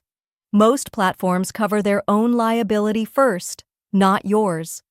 If your platform doesn't support clear tax compliance tools, that's a red flag. And it's a signal to start documenting everything manually until you find a better setup. Structuring for tax optimization. Without breaking the law. Can you build your metaverse business to be tax smart? Absolutely. You can register in countries with strong digital commerce treaties. You can form holding companies for IP rights. You can set up subsidiaries for specific jurisdictions. But there's a fine line between smart structuring and tax evasion. Use these structures to bring clarity, not confusion. To simplify your compliance, not obscure it. And make sure every layer of your setup has a legitimate business purpose. Shell companies with no substance are magnets for audits. If you're operating globally, consider forming in jurisdictions like Estonia, with their e-residency program, Singapore, with strong tax treaties, or the US, with state-by-state incentives and access to capital. Work with advisors who understand cross-border commerce. Don't just copy what a YouTube or TikTok finance influencer suggested, because when regulators show up, these video platforms won't save you. Record keeping is a survival skill. If your tax plan is, just check my wallet later, you're setting yourself up for disaster. You need a system that logs every transaction, the asset received, its value in fiat, the counterparties involved, the platform used, and any fees deducted. Keep screenshots. Use automated tracking tools. Back up your data in multiple places. And create quarterly snapshots of your books, even if your filings are annual. Because someday, someone's going to ask you, how much did you make in Q3 across your Polygon storefronts from German users? And if you can't answer, your liability just got more expensive. The core idea taxes in the metaverse aren't theoretical anymore. They're real, they're global, and they're already being enforced. You can either stay ahead of the system or get buried by it. That means taking compliance seriously, not as a punishment, but as part of building something durable. The businesses that will last aren't the ones chasing loopholes. They're the ones that build with integrity, structure, and a clear record of every move. So tighten up your books, talk to the right experts, track every transaction, because when your numbers are clean, your business moves faster, stronger, with less fear. And once your financial house is in order, you're ready to grow beyond borders. Next up, franchising, licensing, and building a metaverse brand that scales without losing its soul. Let's talk expansion. Chapter 10. Franchising, licensing, and expansion models. There comes a moment in every metaverse business when you look around your beautifully built world, your branded venue, your loyal audience, your revenue streams, and you ask the one question that separates small players from serious operators. How do I scale this without burning out? If you're here, it's because you're ready to grow. Not by doing more yourself, but by creating smart systems that let others carry your brand further than you ever could alone. That's where franchising and licensing step in. And no, these aren't just for burger chains or global gyms. They're for creators, for studios, for metaverse businesses who know their IP has value and want to build an empire without sacrificing soul. Let's break down how to do it right. What's the difference? Franchising versus licensing in the metaverse. Here's the cleanest way to think about it. Licensing is like lending someone your brand to use in a specific way, for a specific reason. It's hands-off. They don't represent you, they just use your asset. Franchising is bigger. It's a relationship. They're using your brand, your business model, your system.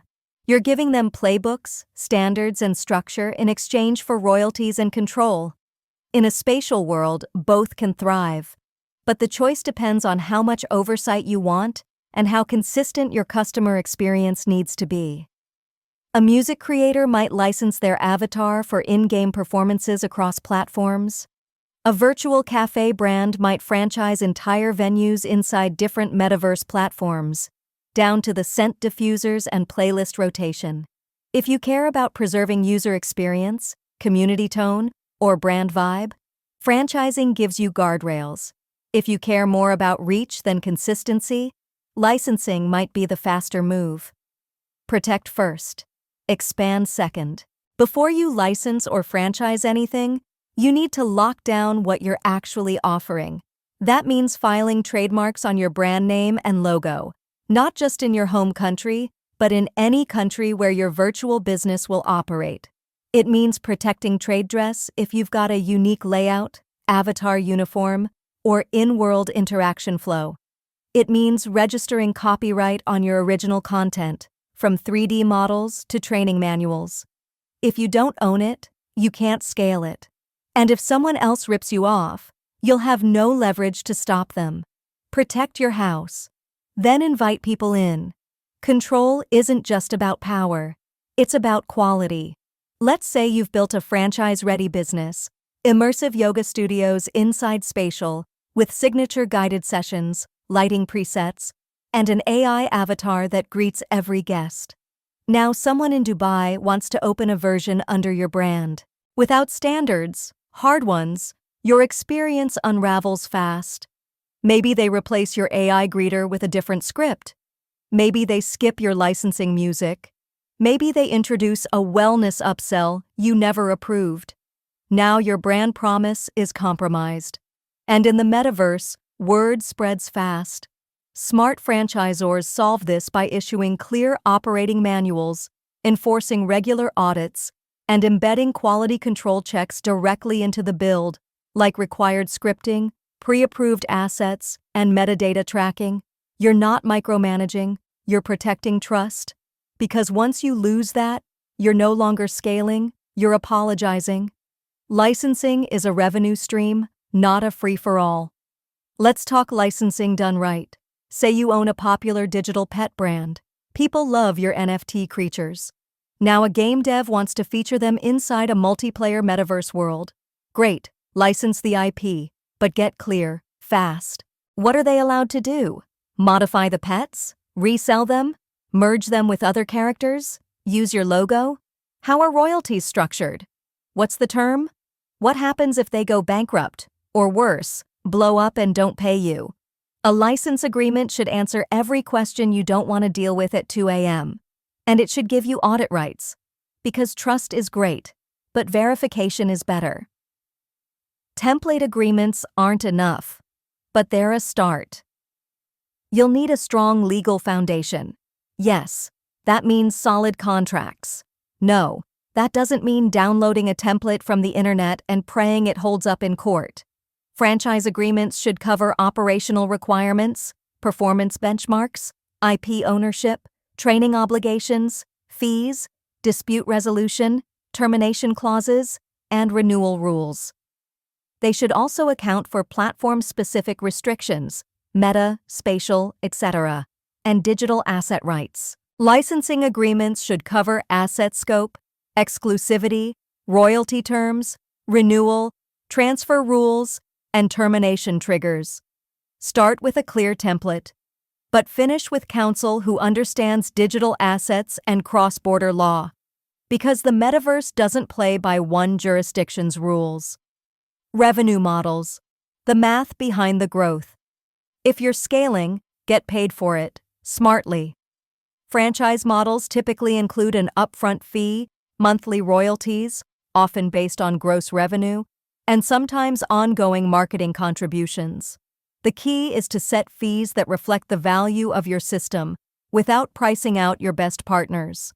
Licensing can be flat fee, royalty-based, or hybrid, and it can include milestone-based bonuses if, say, a game reaches a certain number of downloads using your asset. Whatever you choose, keep it simple, trackable, enforceable, and make sure you're not just monetizing the asset, but also preserving the brand equity that makes it worth anything to begin with. Keep expansion sustainable. You don't need 100 franchises to win in the metaverse. You need the right ones. Franchise too fast, and you'll dilute your experience. License too loosely, and your brand becomes noise. Grow with intention, not desperation. Use trial periods, pilot deals, beta launches, get feedback, iterate, improve, then scale. Because when you get it right, franchising and licensing aren't just growth strategies, they're force multipliers. They let you create a business that lives beyond your hours. A brand that thrives even when you log off. Wrap up. Scale. Without selling your soul, franchising and licensing in the metaverse aren't copy-paste strategies. They're invitations. Invitations to others to carry your idea, to represent your voice, to extend your vision into new spaces, with new people, on new terms. Do it right, and you create leverage. Do it wrong, and you'll be spending your time cleaning up messes you didn't make. So protect what's yours, share it with care, and grow with guardrails. Because the next phase of your business isn't just about you, it's about the people you trust to carry it forward. And speaking of people, the next chapter dives headfirst into the humans who make this world work, your customers. Let's talk consumer protection, accessibility, and building ethical standards that make your brand one worth believing in. Chapter 11. Consumer protection, accessibility, and ethical standards. Let's talk about trust. Not the kind that's built with a slogan or sold with a logo. I'm talking about the kind of trust that lives in how you treat people when no one's watching. The kind that shows up in the code you write, the designs you deploy, the defaults you set. In the metaverse, where reality is built pixel by pixel, how you handle people isn't an afterthought, it's everything. If you're serious about building a business that lasts, you can't just think about what's cool, what's profitable, or what's popular. You have to think about what's right, and what's fair, and who's left out. This chapter is about that. The ethics of design in a place without gravity. In the physical world, gravity keeps us grounded. There are walls, roads, laws, building codes. That's what forces us to think about ramps, signage, safety exits, and door widths. In the metaverse, none of that exists unless you build it, which means the moment you create a space, you become the architect of equity, or the reason someone can't get in. If you're designing an immersive venue for your brand, ask yourself, can everyone access it? Can a person with visual impairment navigate your 3D store? Can a customer who doesn't speak your language engage with your avatar rep? Can someone with limited dexterity participate in your gamified experience? ADA and Section 508 compliance don't disappear just because the world is virtual. They just look different. Captioned voice chat, alt text for 3D objects, keyboard navigation for VR, color contrast in neon spaces. Accessibility isn't charity, it's customer service. And when you build with it in mind, you don't just reach more people.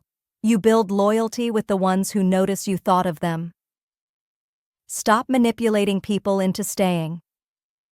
Let's talk about the digital elephant in the room. Dark patterns. These are design choices that aren't just sneaky, they're predatory. Think endless reward loops designed to trigger dopamine. Think friction-loaded exits that trap people in purchases.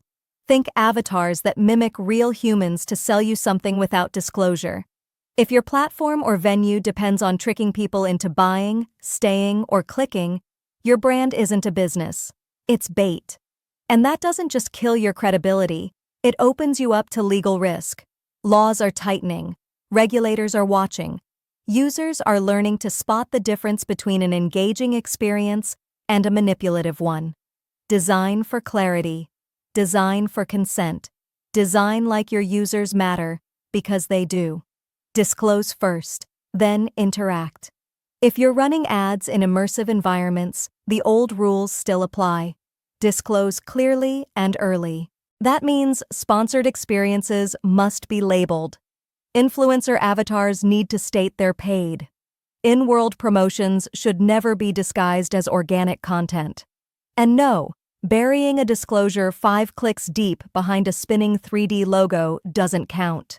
The FTC hasn't left the building just because the building is made of voxels. If your avatar is selling, say so. If your environment includes product placement, market. If your AI guide suggests a service, let users know whether that recommendation is sponsored or based on preferences. When people feel tricked, they don't buy, they bolt. But when people feel informed, they stay loyal. Ethics isn't an add-on. It's the blueprint. If you've ever walked through a dark hallway and hit your shin on a badly placed bench, you know what bad design feels like. Now imagine that same feeling, but your avatar has no way out.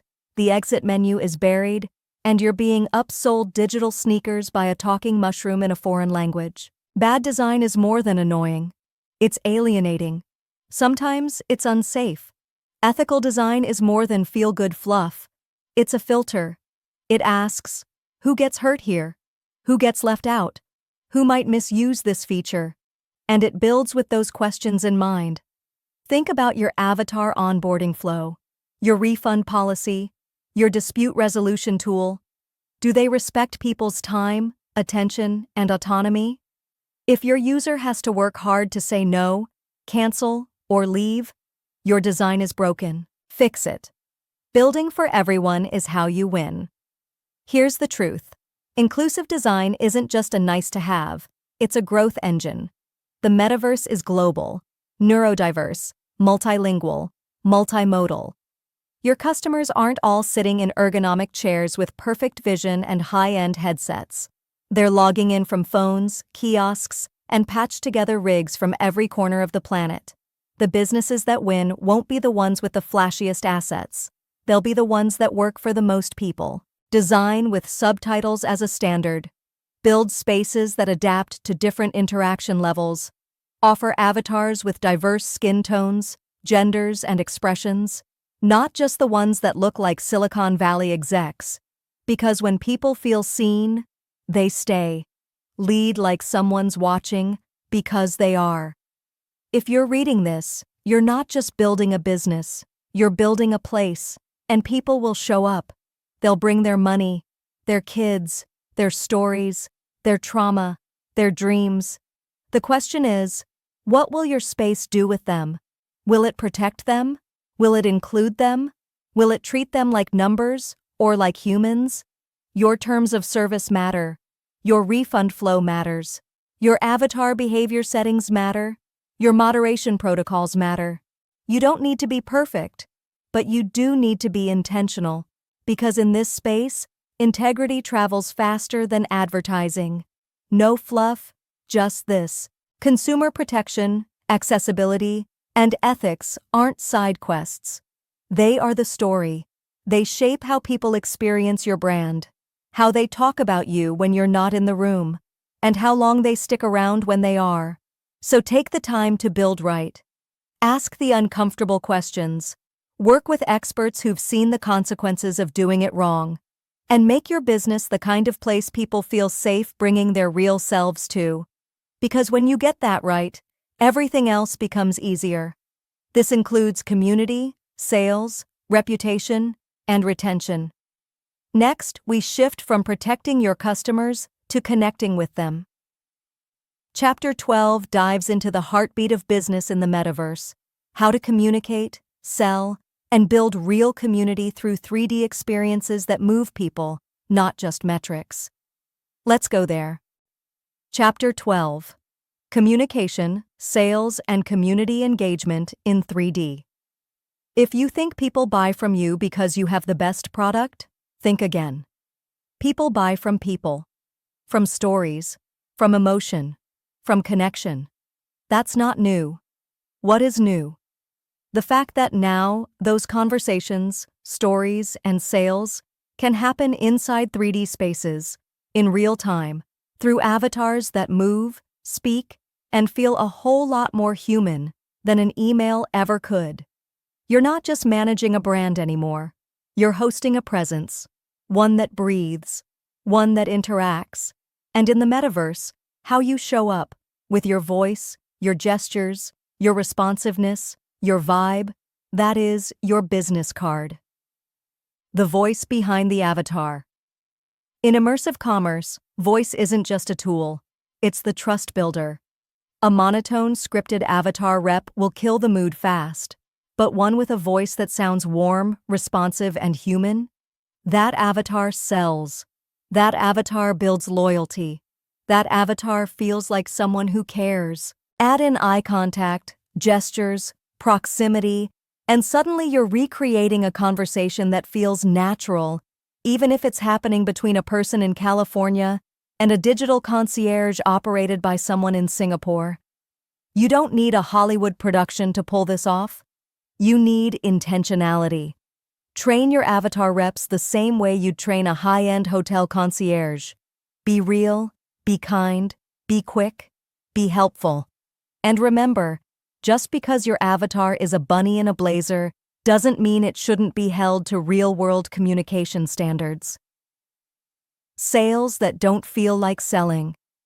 Nobody logs into the metaverse hoping to be sold to, but that doesn't mean they're not there to buy.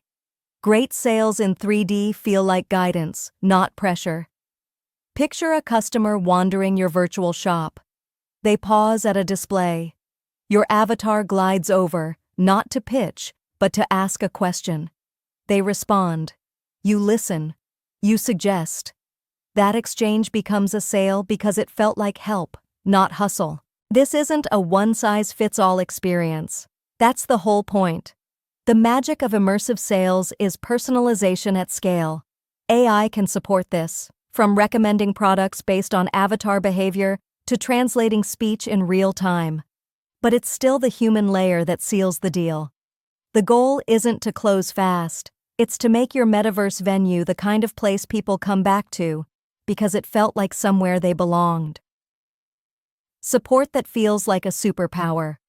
Customer support in the metaverse shouldn't feel like a call center in cosplay. It should feel like teleporting into a safe space where someone sees you, hears you, and helps you without judgment.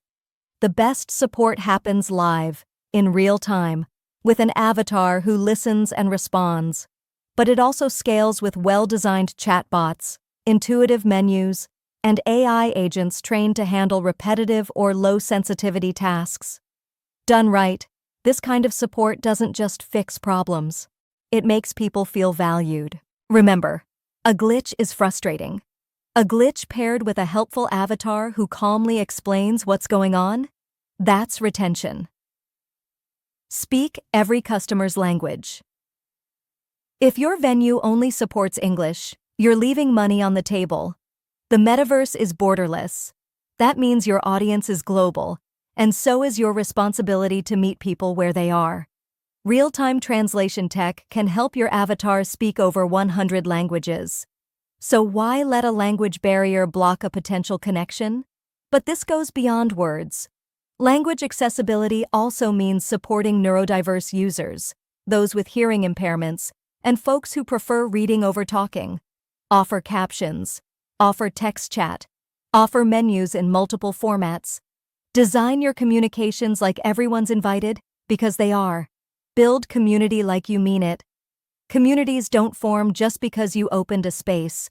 They form because people feel safe, seen, and supported there. You want loyalty? You want referrals? You want your customers to do your marketing for you? Build a community, not just a customer list. That means hosting events. It means building forums where users can meet. It means rewarding participation with access, perks, recognition, not just discount codes.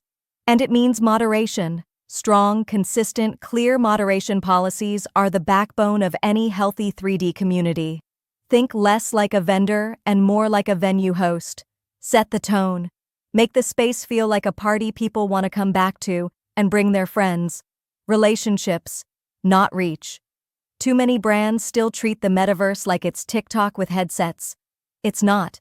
Your job isn't to broadcast. It's to engage, to make every avatar who walks through your virtual doors feel like they matter.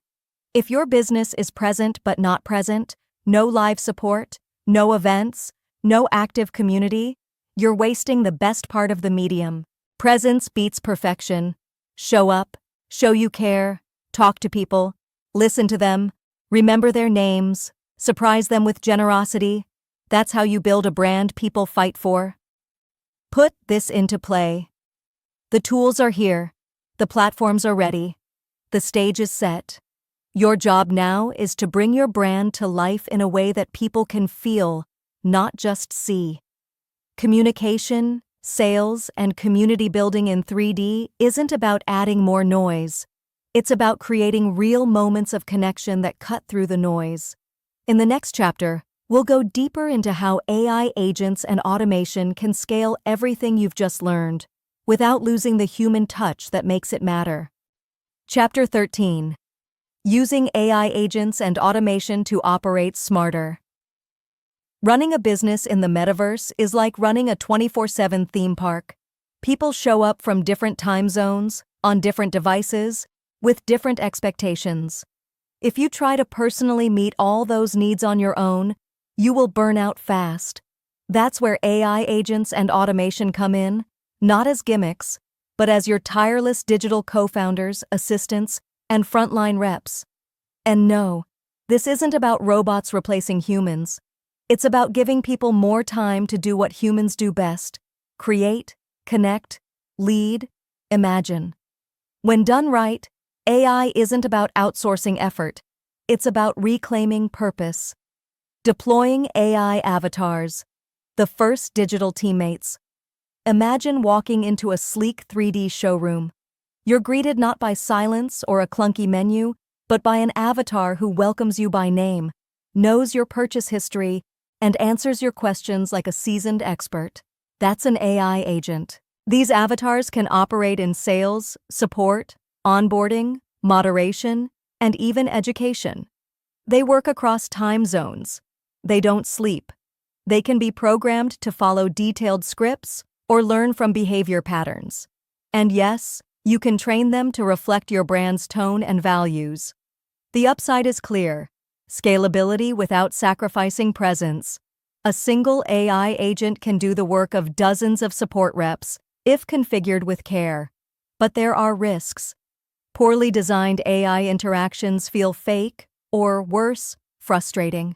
And if something goes sideways, like a bot giving financial advice it shouldn't, liability is real. So while these agents are powerful, they must be thoughtfully governed. Creating guardrails, policy, training, and role definition. AI agents can go rogue, not like in sci-fi movies, but in subtler, sneakier ways. A chatbot might start answering questions outside its scope. A sales avatar might make unapproved claims. That's why you need a clear internal policy. What can the agent say, do, and decide? What should it escalate? You also need documentation, testing, and logs. Think of it as your AI employee handbook. Spell out roles, limitations, tone, and training cycles. Most platforms allow for varying levels of autonomy. Use the lowest possible level until the tech proves it deserves more freedom. And monitor everything. Another tip: assign human oversight. You need a person or team who acts as the AI supervisor, not to micromanage every task, but to regularly audit conversations, fix errors, and adjust strategy based on what the agents are actually doing. Managing liability. Who's responsible? When the AI screws up, here's where things get legal, and fast. If your AI avatar misrepresents a refund policy or promises a service you don't offer, your company is liable. The AI is your agent. It doesn't get to plead ignorance. So what do you do about it? Start by building indemnification language into your contracts with platform providers. If they host or power your AI agents, and those agents malfunction due to back-end flaws, you need some form of protection. Then take a second look at your own terms of use. Most businesses need to update their legal docs to reflect AI touchpoints. You should also have clear disclaimers in your user interface. When is a human speaking, and when is an AI speaking? This builds trust and protects you. The transparency here isn't just ethical, it's smart. Tying AI agents to the core of your business. Systems that talk. One common mistake? Deploying AI in isolation. A great avatar that can't access your CRM is like a friendly barista who doesn't know what coffee you ordered yesterday. To make AI agents actually effective, connect them to your business systems. Your CRM, analytics dashboards, loyalty programs, inventory logs, all of it. If you're using blockchain-based smart contracts for certain transactions, sync that data too. Let your AI agents act based on real, current information. That means using APIs, integrations, and platform tools that support data flow across systems. And yes, it takes some setup. But once in place, your AI avatar becomes a true operator. It can offer discounts based on past behavior, flag suspicious patterns, upsell based on real preferences. It stops guessing and starts knowing. A real-world reminder. AI is still a tool, not a vision. It's easy to get caught up in the sci-fi spin, but at the end of the day, AI agents are tools. You decide what they do. You decide who they serve. You decide what kind of business you're building in the metaverse, one that puts automation on autopilot, or one that uses tech to make human work matter more. This chapter is about what AI agents can do, and at the same time, it's about what you want them to stand for. Do they reflect care, accountability, clarity, or do they reflect laziness, inattention, and chaos? Next up, we'll talk about the people behind the systems. Chapter 14 breaks down how to hire, manage, and scale virtual and hybrid teams that actually thrive inside 3D environments. Because no matter how smart your AI is, people still make or break your business. Chapter 14: Hiring, Managing, and Scaling Virtual and Hybrid Teams. Let's be honest, most business leaders weren't trained for this. Managing people you've never met in person? Hiring someone based on avatar chemistry? Conducting onboarding inside a floating glass dome surrounded by a pixelated ocean? Welcome to the Metaverse workplace. It sounds surreal until you do it. Then it becomes clear. The old rules don't fit. But that doesn't mean we throw out structure. It means we build new ones that work for where we're going. That's what this chapter is about. Building a real, thriving team in a space where borders dissolve, identities stretch, and leadership requires more than just a good Wi-Fi connection. Rewriting HR in spatial commerce. First, toss out your flat PDFs and dusty HR binders. In the metaverse, contracts live on-chain, compensation is tracked in real time across currencies, and performance reviews don't happen in a conference room.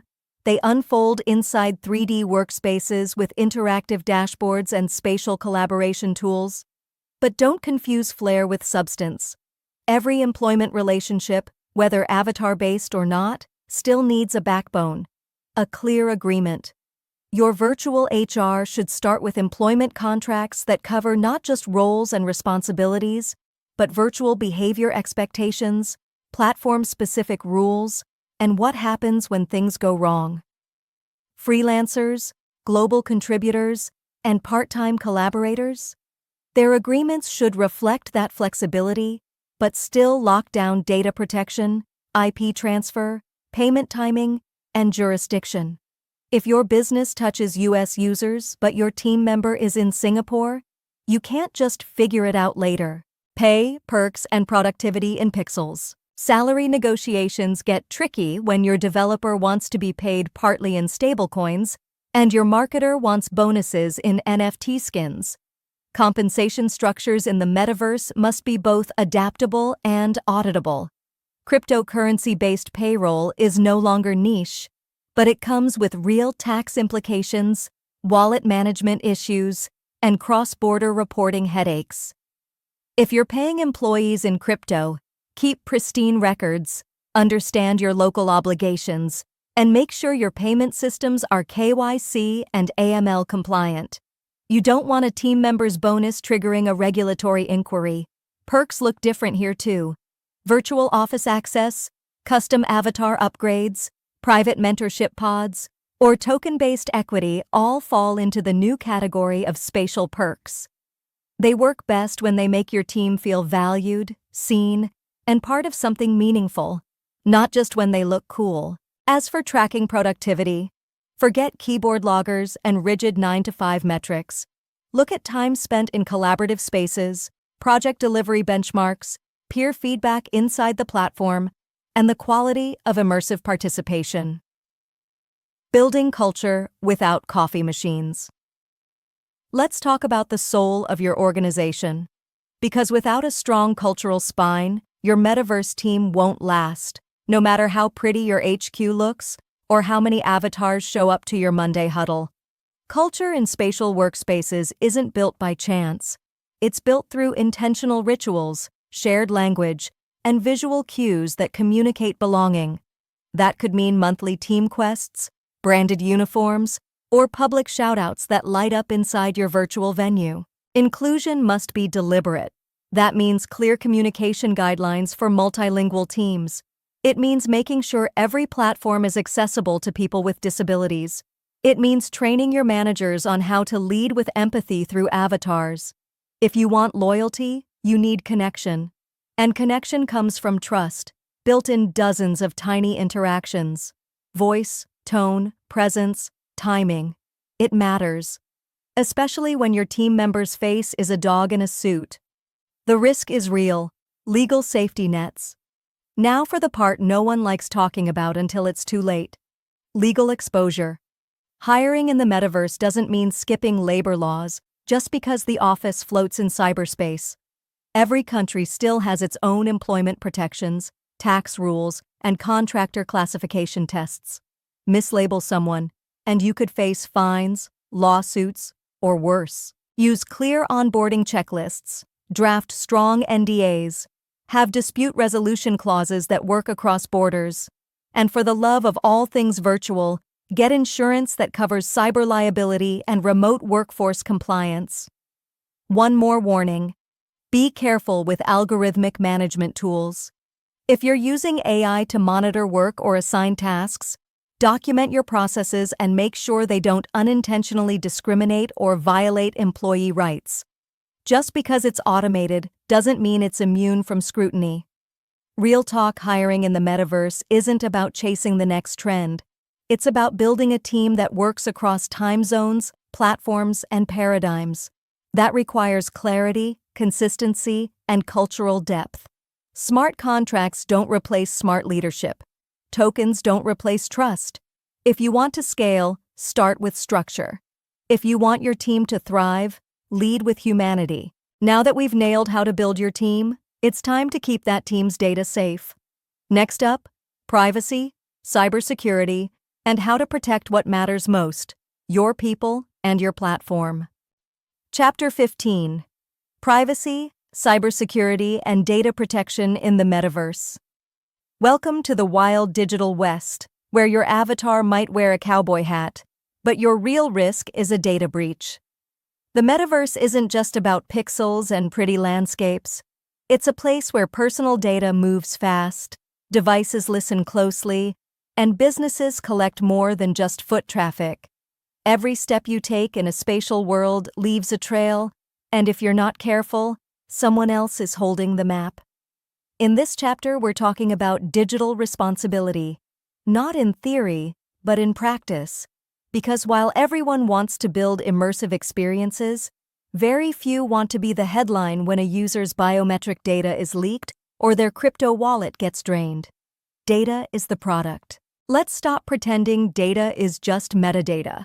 When you're running a business in the metaverse, you're collecting emotional expressions, eye movements, walking patterns, purchase behavior, voice interactions, location logs, and maybe even stress signals.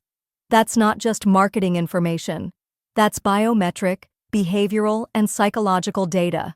Some platforms bury this reality in their terms of service. Others monetize it outright.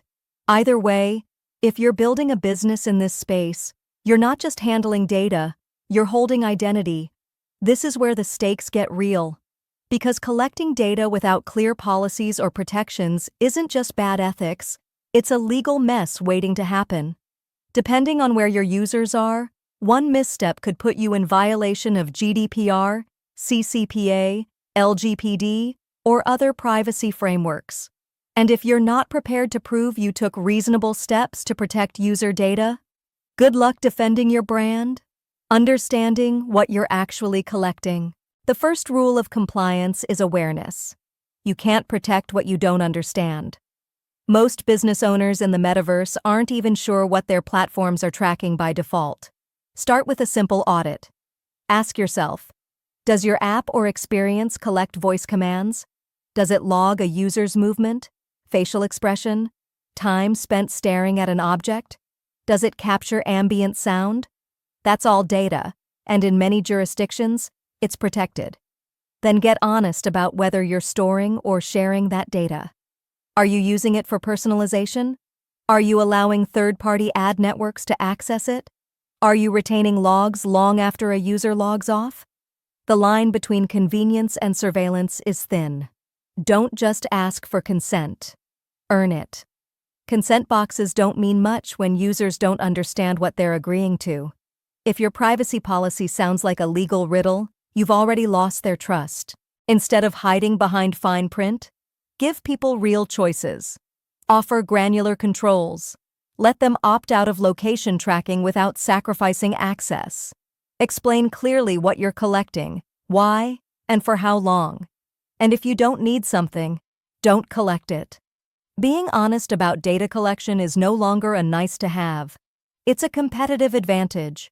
In a world where privacy feels like a fantasy, trust becomes the ultimate currency. Platform risk isn't your escape hatch. Here's a common trap: assuming the platform will handle it. Whether you're building on Meta, Engage VR, Spatial, or another Metaverse infrastructure, you may think they're carrying the privacy load. But if your business adds third-party scripts, custom APIs, or analytics layers, you're likely responsible for what happens in your space. Platform terms often include indemnification clauses, meaning if you mess up, they're not on the hook. And if there's a breach involving your users' data, your name will be on the lawsuit. So don't just accept default settings. Review platform privacy configurations. Disable anything you don't need. Use secure APIs. Conduct penetration tests on your custom code. If you collect it, encrypt it. If you store it, secure it. If you share it, disclose it. Compliance is not a checkbox. Regulations like GDPR and CCPA aren't just buzzwords. They're laws with teeth. That means real fines, audits, and mandatory disclosures when things go wrong. Under GDPR, you must provide lawful grounds for data collection, allow users to access or delete their data, and inform them of breaches within 72 hours. Under CCPA, California residents can demand to know what's collected and sold about them. If your virtual experience is open to international users, and most are, you're expected to comply globally.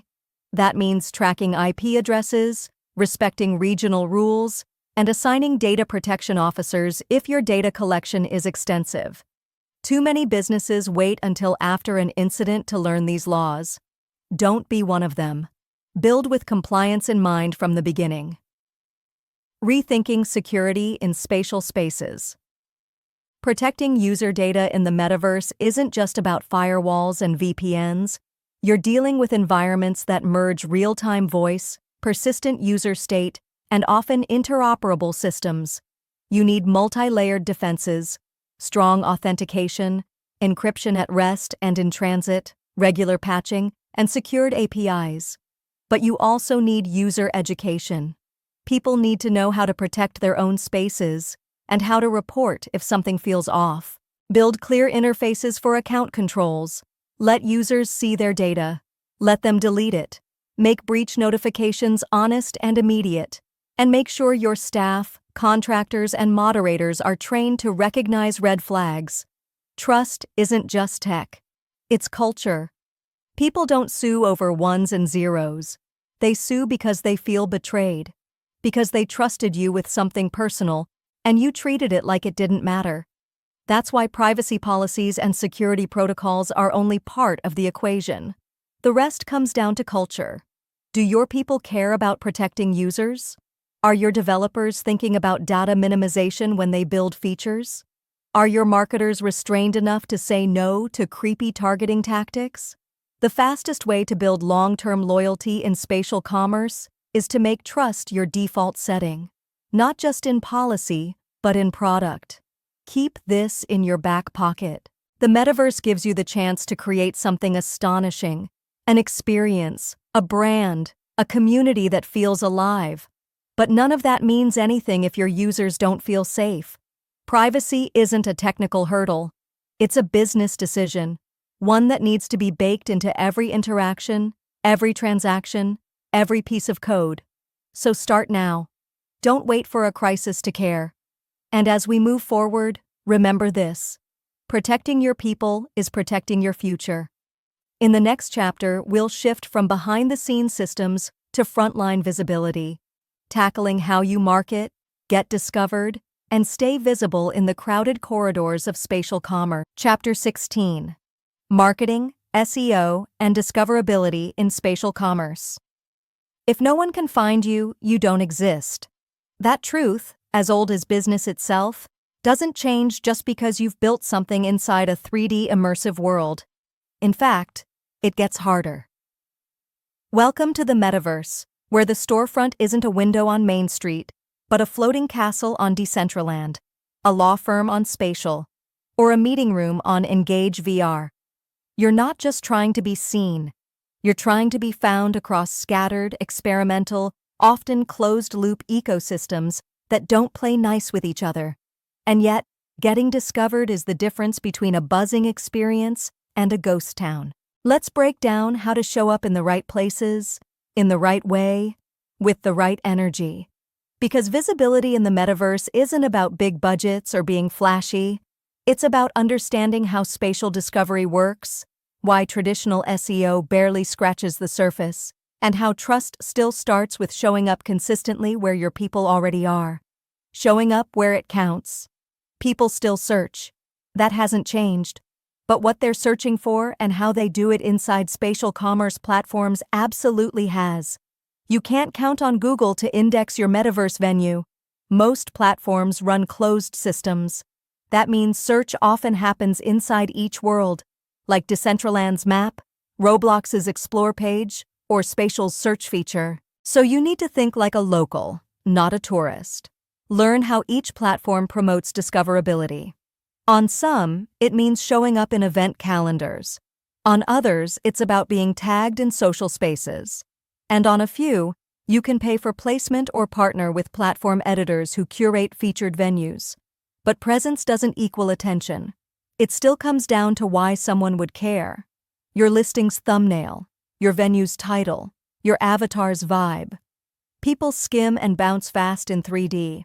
That means your first impression has to pull them in visually and emotionally. Think memorable, not flashy. Think familiar, not generic. Think, I know who this is for. Designing discoverability into the experience. You can't bolt marketing on after the fact. In the metaverse, discoverability needs to be baked into your venue's DNA. This isn't just a design decision.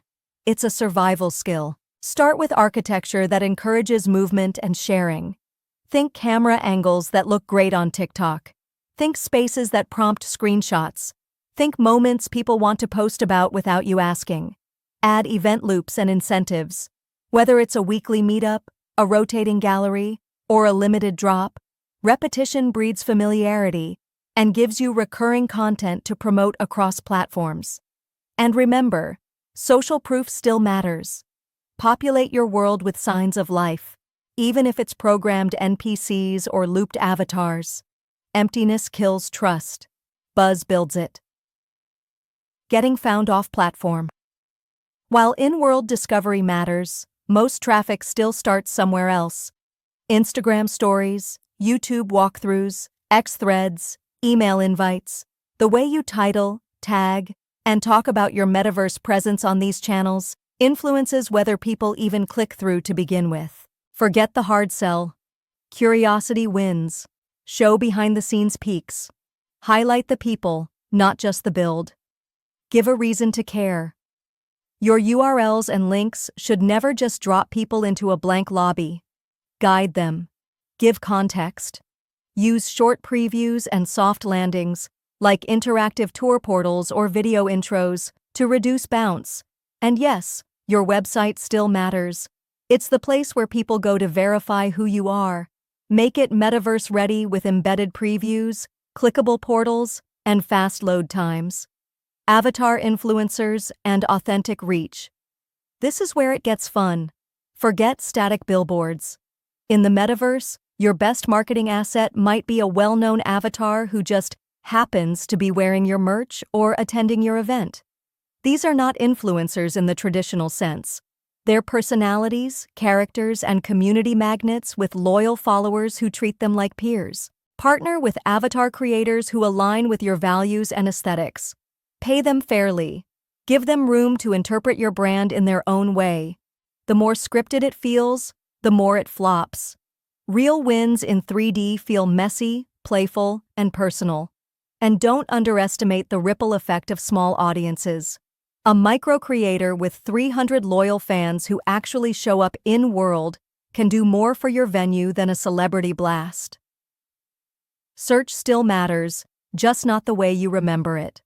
Traditional SEO, title tags, backlinks, meta descriptions, isn't dead. But it's no longer enough. Search in the metaverse is platform-native, emotionally driven, and often peer-amplified. That means reputation matters more than keywords. Participation drives visibility. And how people tag you, talk about you, and bring others with them is the new currency. Still, don't ignore search engines. If you're creating content around your 3D experiences, event listings, recaps, how-tos, or world documentation, optimize those pages. Just understand their role. They get people to the door. Your experience has to get them to stay. The mindset shift that makes all this work. Sure, you're selling a product or service, but you're also inviting someone into a world, into a feeling, into a community they want to return to. That's not built with ads or clicks. It's built with resonance. Marketing in the metaverse doesn't reward those who shout the loudest. It rewards those who show up like real people, with real intentions, and something worth sticking around for. As you set your next campaign, think less about promotion and more about presence, less about traffic, more about belonging. And that brings us to what happens next. Measuring the impact. Not just who came and clicked, but who stayed, connected, and came back. In Chapter 17, we'll talk about how to make sense of ROI in spatial commerce, what to track, how to track it, and how to know if your metaverse presence is actually working. Chapter 17. Analytics, KPIs, and measuring ROI in immersive environments. In the physical world, a dusty guest book or foot traffic counter might tell you how many people walked through your doors. In the metaverse, you're not counting bodies. You're tracing presence, attention, engagement, and ultimately, intent. And if you're not measuring it, you're just guessing. This chapter is about removing the guesswork. Too many entrepreneurs and creators launch into spatial commerce with beautiful builds and no benchmarks. That's like building a theme park without turnstiles. You have no clue if people came, where they went, what they loved, or when they bounced. Data isn't just helpful here, it's your business GPS. What actually matters in 3D? You can measure everything in the metaverse. That doesn't mean you should. Focus on what reflects real user behavior and business value. Foot traffic might be nice, but dwell time? That tells you who actually stayed to look around. Clicks might signal curiosity, but conversions, the moment someone signs up, buys, or interacts with intent, tell the real story. You also want to track engagement flow. Did someone enter your space, wander to the left, interact with a product display, chat with your avatar staff, then leave without purchasing? Or did they take a direct path, transact, and return 2 days later for support? Patterns matter more than raw numbers. Most important, tie your metaverse presence to revenue, retention, and reputation. Vanity metrics are cheap. Use real markers like recurring visits, net promoter scores, yes, even in 3D, referral chains, and time to convert. Cross-platform doesn't mean cross-purpose. One of the biggest headaches in metaverse analytics is fragmentation. Each platform offers different tracking tools, some robust, some bare bones. Unity might give you heat maps and movement trails. Meta Horizon might limit what you can see. Sandbox might let you pull blockchain wallet data. It's a mess. This is why it's critical to build your own dashboard. Pull key data into a centralized view, even if it means exporting CSVs or using middleware. You can't run your business through 15 different tabs and expect to see the full picture. Bring your analytics into one space where patterns can actually emerge. The fix is consistency. Don't change your KPIs just because you added a new platform. Instead, build a standard measurement framework and retrofit each environment to align with it. Same goals, same definitions, different tech. The human side of data. We don't track metrics just to impress investors or check boxes. We track them to build better relationships. Numbers should inform how you treat your community. If people are dropping off after the first interaction, that's a user experience issue. If they're returning for events but not buying, your sales flow may need fixing. If avatar conversations spike during support hours but not sales windows, you've got an availability problem. Behavioral patterns are telling you where the friction lives. Good data shows you not just what people did, but what they wanted. Great businesses listen. Also, make time for qualitative metrics. How people feel in your space matters. Are they confused, delighted, lost, inspired? Use exit surveys, pop-up prompts, and avatar interactions to ask, not assume. AI and predictive analytics, the double-edged sword. Here's the truth. AI won't save a broken strategy. If your venue doesn't spark curiosity or serve a need, no algorithm will magically surface success. But once your foundation is solid, AI can absolutely sharpen the edges. Predictive analytics helps you see what's likely to happen next based on past behavior. If users who enter room A and interact with object B are 70% likely to buy within 24 hours, you can build smarter flows. Move that object.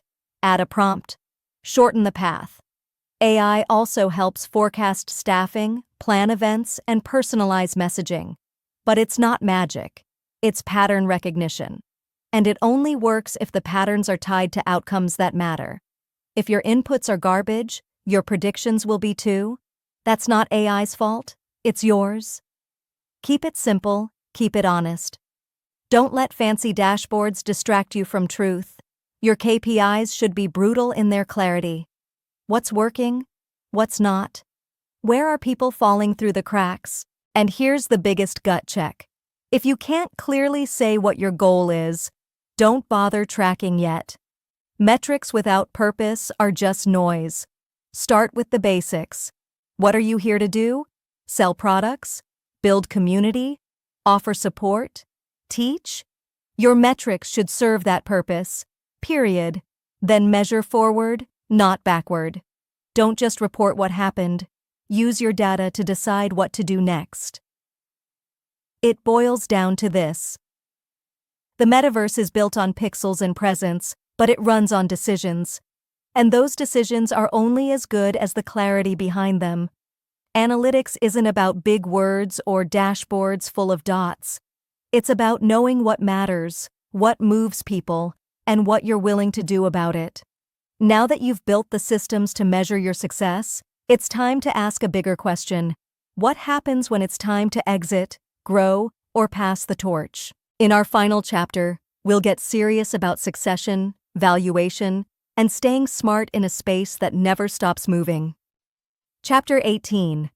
Exit Strategies, M&A, and Future-Proofing Your Virtual Business. Let's start with a truth that too many metaverse entrepreneurs ignore until it's too late. You don't build a business just to run it. You build it so that one day, if you choose to sell, hand off, merge, or pivot, you can do so on your terms, with leverage. That's what this chapter is about. Building your metaverse business not just to thrive in the now, but to carry value and options into the next chapter, whatever that may be. Selling or transferring a virtual business is not like selling a coffee shop. In the physical world, selling a business often means handing over a lease, transferring licenses, and maybe including a few loyal employees in the deal. In the metaverse, your value lives in code, contracts, tokens, communities, and intangible brand assets. What you're really selling isn't a place, it's a structure of trust, utility, and attention. This creates power and risk. The power is that you can sell globally, to buyers who aren't constrained by geography or physical infrastructure. The risk is that if you haven't done the work to make your digital business legible, clean contracts, clearly owned IP, identifiable revenue sources, you're going to scare away serious buyers or tank your valuation. So the first real move in planning for your exit is structuring the business from day one, as if someone else will need to understand it, audit it, and want it. Business valuation in digital economies. It's more than token price. Valuing a virtual business in 2025 means dealing with more moving parts than a startup pitch deck and fewer hard rules than Wall Street. Revenue matters. So does traffic, retention, avatar engagement, and even IP uniqueness. But the real multiplier? Community. Buyers look for businesses with loyal users who show up, participate, and spend. They want interoperability. They want defensible brand equity, avatars, venues, naming rights, merch licensing, and they want transparency, clean financials, smart contracts without code vulnerabilities, and user metrics that weren't pumped by bots. One of the smartest moves you can make early on is to keep a real-time snapshot of your platform stats and business health. Monthly active users, revenue per transaction, dwell time, churn. If you wait until you want to sell to start tracking these things, you're too late. M&A in the metaverse. It's not just big fish eating little fish. Metaverse mergers aren't limited to deep-pocketed giants swallowing startups. They also happen laterally. Two brands combine to create a cross-world identity. A tool merges with a venue to create utility plus traffic. A DAO acquires a service company to lock in development capabilities. But here's where it gets real.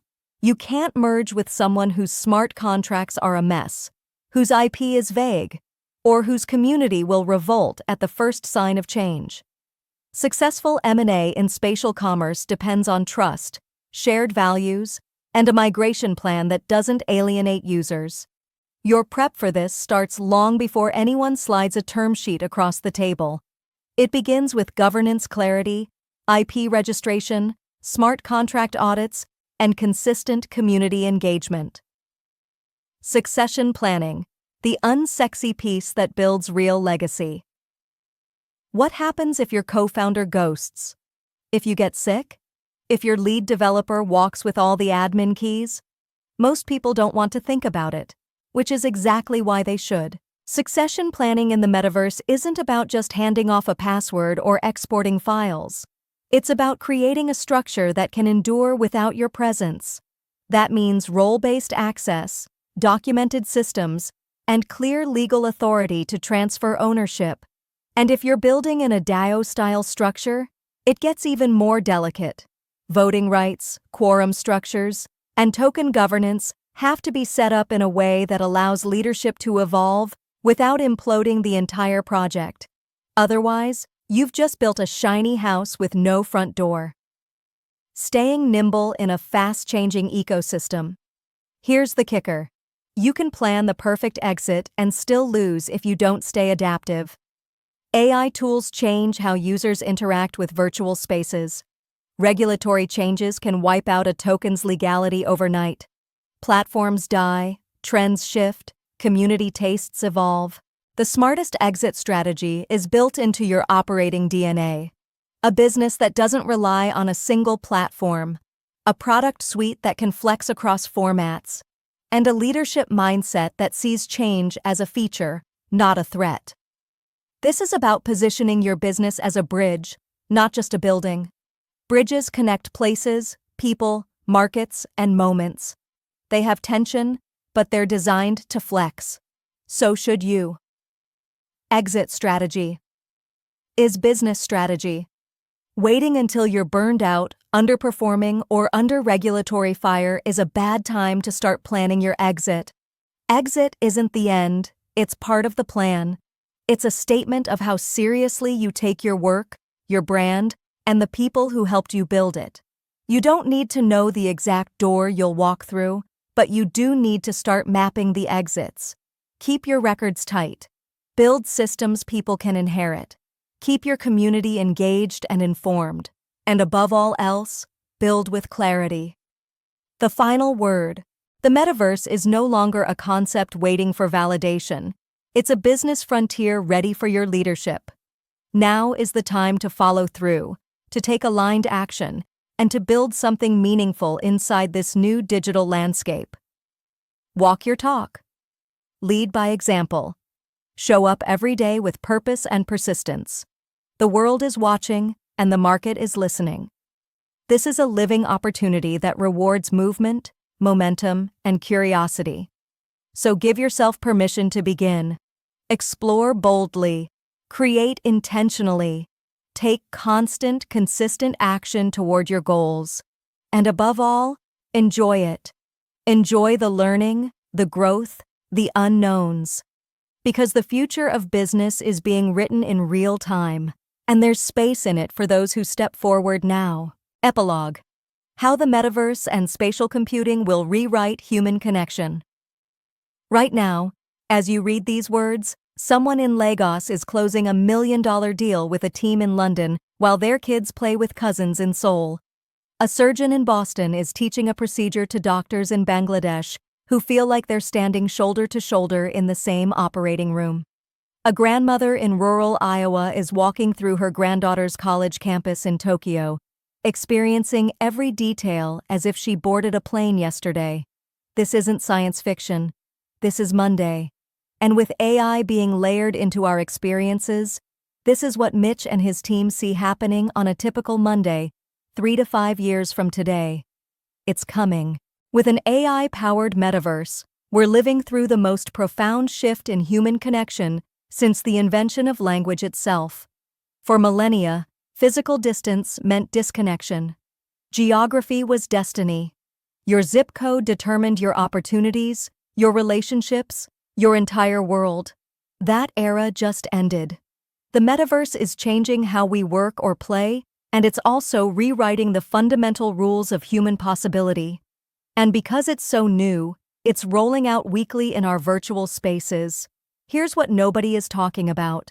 Artificial intelligence is powering these new experiences and becoming the universal translator for every barrier that ever kept us apart. Think about what this really means. Every conversation that never happened because of language barriers. Every business partnership that died because of cultural misunderstandings. Every friendship that couldn't bloom because of physical distance. Every classroom that stayed empty because students couldn't travel. Every medical breakthrough that remained trapped in one corner of the world while people suffered elsewhere. All of that has changed forever. Today, and the future today, Mitch and his team are experiencing the early stages of this change multiple times a week. The meetings and events we're hosting at our law firm's different metaverse venues are changing how we practice law, consult, and build relationships. Think about it. When AI is infused with your spatial computing environment and experiences, and it becomes your real-time interpreter, cultural consultant, and communication coach all at once, something magical happens. The awkwardness melts away. The fear of saying the wrong thing disappears. You're not just talking to someone, you're connecting with them at a level that transcends every artificial boundary we've built between us. But here's where it gets really interesting. This technology doesn't just translate words. It translates intent, emotion, context. It reads the room in ways that even we sometimes miss. It helps us understand not just what someone is saying, but what they mean, what they need, what they're feeling. We're breaking down language barriers while building bridges between souls. The business world is already feeling this seismic shift. Entrepreneurs are building global companies from their kitchen tables. Artists are creating for audiences they never could have reached. Teachers are sharing knowledge across continents as easily as across hallways. The geographic lottery that determined success for centuries just became irrelevant. This is more than business. It's improving humanity. Yet what moves Mitch and his team the most isn't the business or economic potential, it's the human potential. We're watching the birth of true global empathy. When you can stand in someone else's world, feel their environment, experience their reality, something profound shifts in your understanding of them. Prejudice withers in the face of genuine presence. Fear dissolves when you share space with the other and discover they're not other at all. And all of this will be amplified as AI continues to integrate itself into the metaverse experience. Children growing up today will never know a world where distance meant disconnection. They'll form friendships that span continents as naturally as we formed them across neighborhoods. They'll collaborate on projects with peers whose languages they don't speak, but whose ideas they understand perfectly. They'll solve problems together that no single culture or perspective could tackle alone. When a student in rural Afghanistan can walk through the Louvre alongside classmates from 6 different continents, guided by an AI that makes every conversation feel natural and effortless, we're expanding the human experience and amplifying it beyond anything we've ever imagined. The old gatekeepers are panicking because their gates just became irrelevant. Mitch is seeing this happen as a lawyer representing clients and also feels it while listening to feedback from business owners and friends. In a combined way, we're all experiencing this daily. University admission boards, corporate hiring managers, gallery curators, publishers, and anyone whose power came from controlling access are all watching that power evaporate in real time. Talent is everywhere, but opportunity never was. Now it is. This is about technology getting better and humanity getting bigger. When every barrier falls, when every distance shrinks to nothing, when every conversation becomes possible, we don't just change how we work or learn or create, we change who we are.